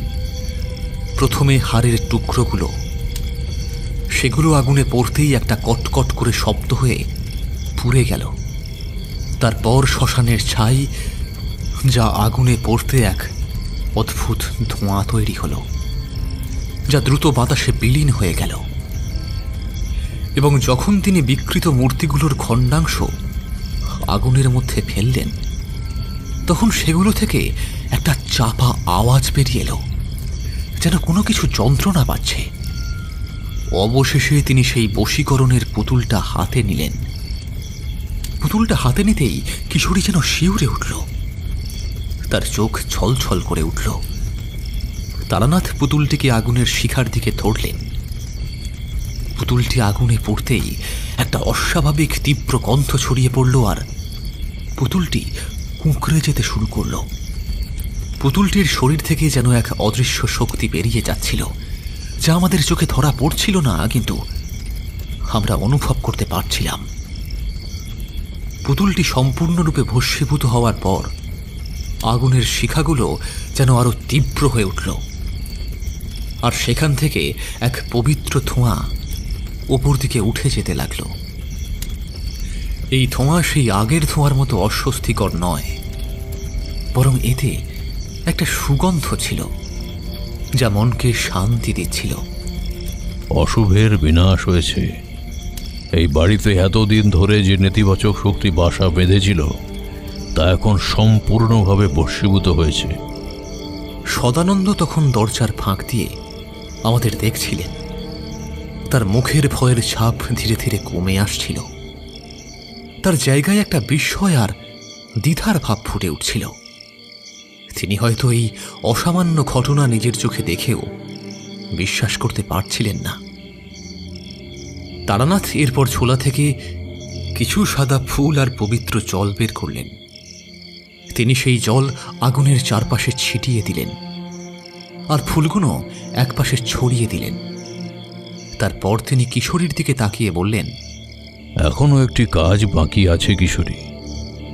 কালনাগমণি সম্পূর্ণভাবে শুদ্ধ করা এবং তোমার ঠাকুরমার আত্মার মুক্তি, আর তার জন্য প্রয়োজন সূর্যোদয়। রাত গভীর থেকে গভীরতর হল। আমরা আগুনের চারপাশে বসে রইলাম, যা এখন ধীরে ধীরে নিভে আসছিল। তারানাথ মগ্ন হয়ে কিছু মন্ত্র জপ করছিলেন। কিশোরী আমার পাশে বসেছিল। তার চোখে ক্লান্তি আর এক ধরনের শান্তি। এতদিনের মানসিক যন্ত্রণা যেন কিছুটা হলেও উপশম হয়েছে তার। সদানন্দ কিছুক্ষণ পর দরজাটা পুরোটা খুলে বাইরে বেরিয়ে এলেন। তার মুখ এখন আর ততটা ভীত নয়, বরং এক ধরনের কৌতূহল তার চোখে। তিনি ধীরে ধীরে আমাদের কাছে এলেন, কিন্তু কোনো কথা বললেন না। কেবল শান্তভাবে আগুনের দিকে তাকিয়ে রইলেন। মনে হচ্ছিল ওই অগ্নিযজ্ঞের পবিত্রতা তার মনের উপর প্রভাব ফেলেছে। ভোরের আবছা আলো ফুটতে শুরু করল। পূর্ব দিগন্তে লালের আভা দেখা দিল। তারানাথ চোখ খুললেন। তার মুখে এক প্রসন্নতা। তিনি কালনাগ মণিটিকে ঝোলা থেকে বের করলেন। মণিটি তার হাতে নিয়ে তিনি পূর্ব দিকে মুখ করে বসলেন। সূর্য যখন দিগন্তে তার প্রথম রশ্মি নিক্ষেপ করল, তারানাথ সেই মণিটিকে সূর্যের আলোর দিকে ধরলেন। মণিটি সূর্যের আলোয় যেন আরো উজ্জ্বল হয়ে উঠল। তার কালো রং যেন গভীর নীল হয়ে গেল। তারানাথ গভীর স্বরে মন্ত্রপাঠ করতে লাগলেন। তার সেই মন্ত্রের সাথে সাথে মণি থেকে এক অদ্ভুত সাদা আভা বিচ্ছুরিত হতে শুরু করল। সেই আভা দেখে মনে হচ্ছিল যেন মণির ভেতর থেকে সব অন্ধকার বেরিয়ে যাচ্ছে, আর তা পবিত্র আলোয় ভরে উঠছে। মণিটি ধীরে ধীরে তার উজ্জ্বলতা বাড়াতে লাগল। তারানাথের মুখ শান্ত, তার চোখ মণির দিকে নিবদ্ধ। প্রায় আধ ঘন্টা ধরে তিনি এই ক্রিয়া করলেন। যখন সূর্য সম্পূর্ণরূপে উদিত হল, মণিটি তখন একটি উজ্জ্বল স্ফটিকের ন্যায় জ্বলজ্বল করছিল। তার কালো রং সম্পূর্ণরূপে মুছে গেছে। এখন সেটি স্বচ্ছ স্ফটিকের মতো দেখাচ্ছে। শুদ্ধিকরণ সম্পন্ন হয়েছে। কালনাগমণির সমস্ত অশুভ শক্তি দূর হয়েছে। এখন এটি আর কোনো বিপদ ডেকে আনবে না, বরং এটি একটি পবিত্র বস্তুতে পরিণত হয়েছে। তিনি মণিটিকে কিশোরীর হাতে দিলেন। মণিটি হাতে নিয়েই কিশোরী এক অদ্ভুত উষ্ণতা অনুভব করল। তার মুখে এক অপার শান্তি আর বিস্ময় ফুটে উঠল। এই সেই ভয়ঙ্কর বস্তু যা এতদিন ধরে তার পরিবারকে অভিশাপের জালে জড়িয়ে রেখেছিল। এখন তা সম্পূর্ণ পবিত্র। সদানন্দ বিস্ময়ে মূর্তির মতো দাঁড়িয়ে রইলেন। তার চোখে এখন আর কোনো ভয় নেই, কেবল বিস্ময় আর শ্রদ্ধা। তিনি ধীরে ধীরে কিশোরীর দিকে এগিয়ে গেলেন। তার চোখে জল। কিশোরী, আমি আমি ভুল বুঝেছিলাম রে। আমাকে আমাকে ক্ষমা করে দিস, আমাকে ক্ষমা করে দিস কিশোরী। কিশোরী তার দাদাকে জড়িয়ে ধরল। বহু বছরের ভুল বোঝাবুঝি, ভয় আর কষ্ট যেন এই এক মুহূর্তে মুছে গেল। তার ঠাকুরমার আত্মা হয়তো এখন শান্তি পেয়েছে, আর তাদের পরিবার অভিশাপের ছায়া থেকে এখন মুক্তি পেয়েছে। তারানাথ মৃদু হাসলেন। এখন সব শেষ হয়েছে কিশোরী। তোমার পরিবার এখন সম্পূর্ণ নিরাপদ। কালনাগ মণির শুদ্ধিকরণের পর কেটে গেল আরো 2 দিন। এই 2 দিন যেন আমাদের জন্য এক ভিন্ন অধ্যায় নিয়ে এসেছিল। সদানন্দবাবুর চোখে যে ভয় আর অবিশ্বাস এতদিন বাসা বেঁধেছিল, তা যেন জাদুকাঠির ছোঁয়ায় উধাও হয়ে গিয়েছিল। তিনি এখন পুরোপুরি বদলে গেছেন। কিশোরী আর আমি অবাক হয়ে দেখছিলাম তার এই পরিবর্তন। তিনি তখন আমাদের সঙ্গে গল্প করতেন, নিজের হাতে খাবার পরিবেশন করতেন, আর মাঝে মাঝেই সেই মনের দিকে তাকিয়ে গভীর ভাবনায় ডুবে যেতেন। কিশোরীর সাথে তার সম্পর্কও স্বাভাবিক হয়ে এসেছে, যেন বছরের পর বছর ধরে জমে থাকা এক বরফের স্তূপ গলে গিয়েছে। তৃতীয় দিন সকালে আমরা কলকাতার উদ্দেশ্যে রওনা দিলাম। ভোরের নরম আলোয় পথঘাট তখনও কুয়াশার চাদরে মোড়া। সদানন্দবাবু আমাদের বিদায় জানাতে এলেন। তার চোখে এক ধরনের কৃতজ্ঞতা আর শ্রদ্ধা স্পষ্ট ছিল। কিশোরী তাকে প্রণাম করতেই সদানন্দ তার মাথায় হাত রেখে আশীর্বাদ করলেন। কিশোরীর হাতে তখনও কালনাগ মণিটা ছিল, যা এখন এক স্ফটিকের মতো স্বচ্ছ আর পবিত্র। ট্রেনে বসে জানলার বাইরে তাকিয়ে দেখছিলাম গ্রামের পর গ্রাম দ্রুত পেরিয়ে যাচ্ছে। মনের ভিতরে এক মিশ্র অনুভূতি। একদিকে সেই ভয়ঙ্কর অভিজ্ঞতার ইতি ঘটেছে, আর অন্যদিকে আমার পাশে কিশোরী বসেছিল, তার মুখে এক অদ্ভুত প্রশান্তি। মণিটি শেষমেশ আসার পথে তারানাথের কথা মতো গঙ্গার জলে ভাসিয়ে দিয়ে এলাম। ট্রেনের মধ্যে দেখলাম কিশোরী গভীর চিন্তামগ্ন। তার দিকে তাকিয়ে আমি বললাম, সবকিছু বদলে গেল তাই না কিশোরী? হ্যাঁ হ্যাঁ, সব বদলে গেছে। মনে হচ্ছে যেন এক নতুন জীবন শুরু হলো। কলকাতার দিকে ছুটে চলা ট্রেনের শব্দে আমি আনমনা হয়ে ভাবছিলাম তারানাথ সেই মণিটি সম্পর্কে কি বলেছিলেন। মণিটি কিশোরীর হাতে দেওয়ার পর তারানাথ বলেছিলেন, ভৈরবনাথ আসলে কালনাগ দেবীর নয়, বরং তন্ত্রের এক উগ্রদেবীর এক সংহার রূপের উপাসনা করত, যা ক্ষমতা চূড়ান্ত শিখরে পৌঁছানোর জন্য বলিদান এবং কালো জাদুর উপর নির্ভরশীল ছিল। এই কারণেই সেই মণিটিকে তার অশুভ আকাঙ্ক্ষা পূরণের মাধ্যম হিসাবে ব্যবহার করেছিলেন, এবং এর ফলস্বরূপ তোমার পরিবার প্রজন্মের পর প্রজন্ম ধরে অভিশাপের শিকার হয়েছিল। মণিটির মধ্যে যে শক্তি বাস করত তা মূলত ছিল একটি অপবিত্র সত্তা, যা মানুষের লোভ আর অবিশ্বাসের উপর ভর করে বাড়তে থাকে। কিন্তু এখন আর ভয় নেই। আমি তোমার এবং তোমার পরিবারের ওপর যে রক্ষাগণটি এঁকে দিয়েছি তাতে তোমার সব ভয় কেটে গেছে। ট্রেনটা একটা লুপ লাইনে এসে দাঁড়ালো এবং সেইখানে কিছুক্ষণ নেমে দাঁড়ালাম আমরা। তারানাথ প্ল্যাটফর্মের একটা ইটের পাজায় বসে সিগারেট ধরালেন। আমি দেখলাম অদূরে স্টেশনের দোকানে গরম গরম কচুরি ভাজা হচ্ছে। সকাল থেকে কিছু খাওয়া হয়নি, তাই 3 চাঙারি কচুরি এবং জিলিপি আনতে চলে গেলাম।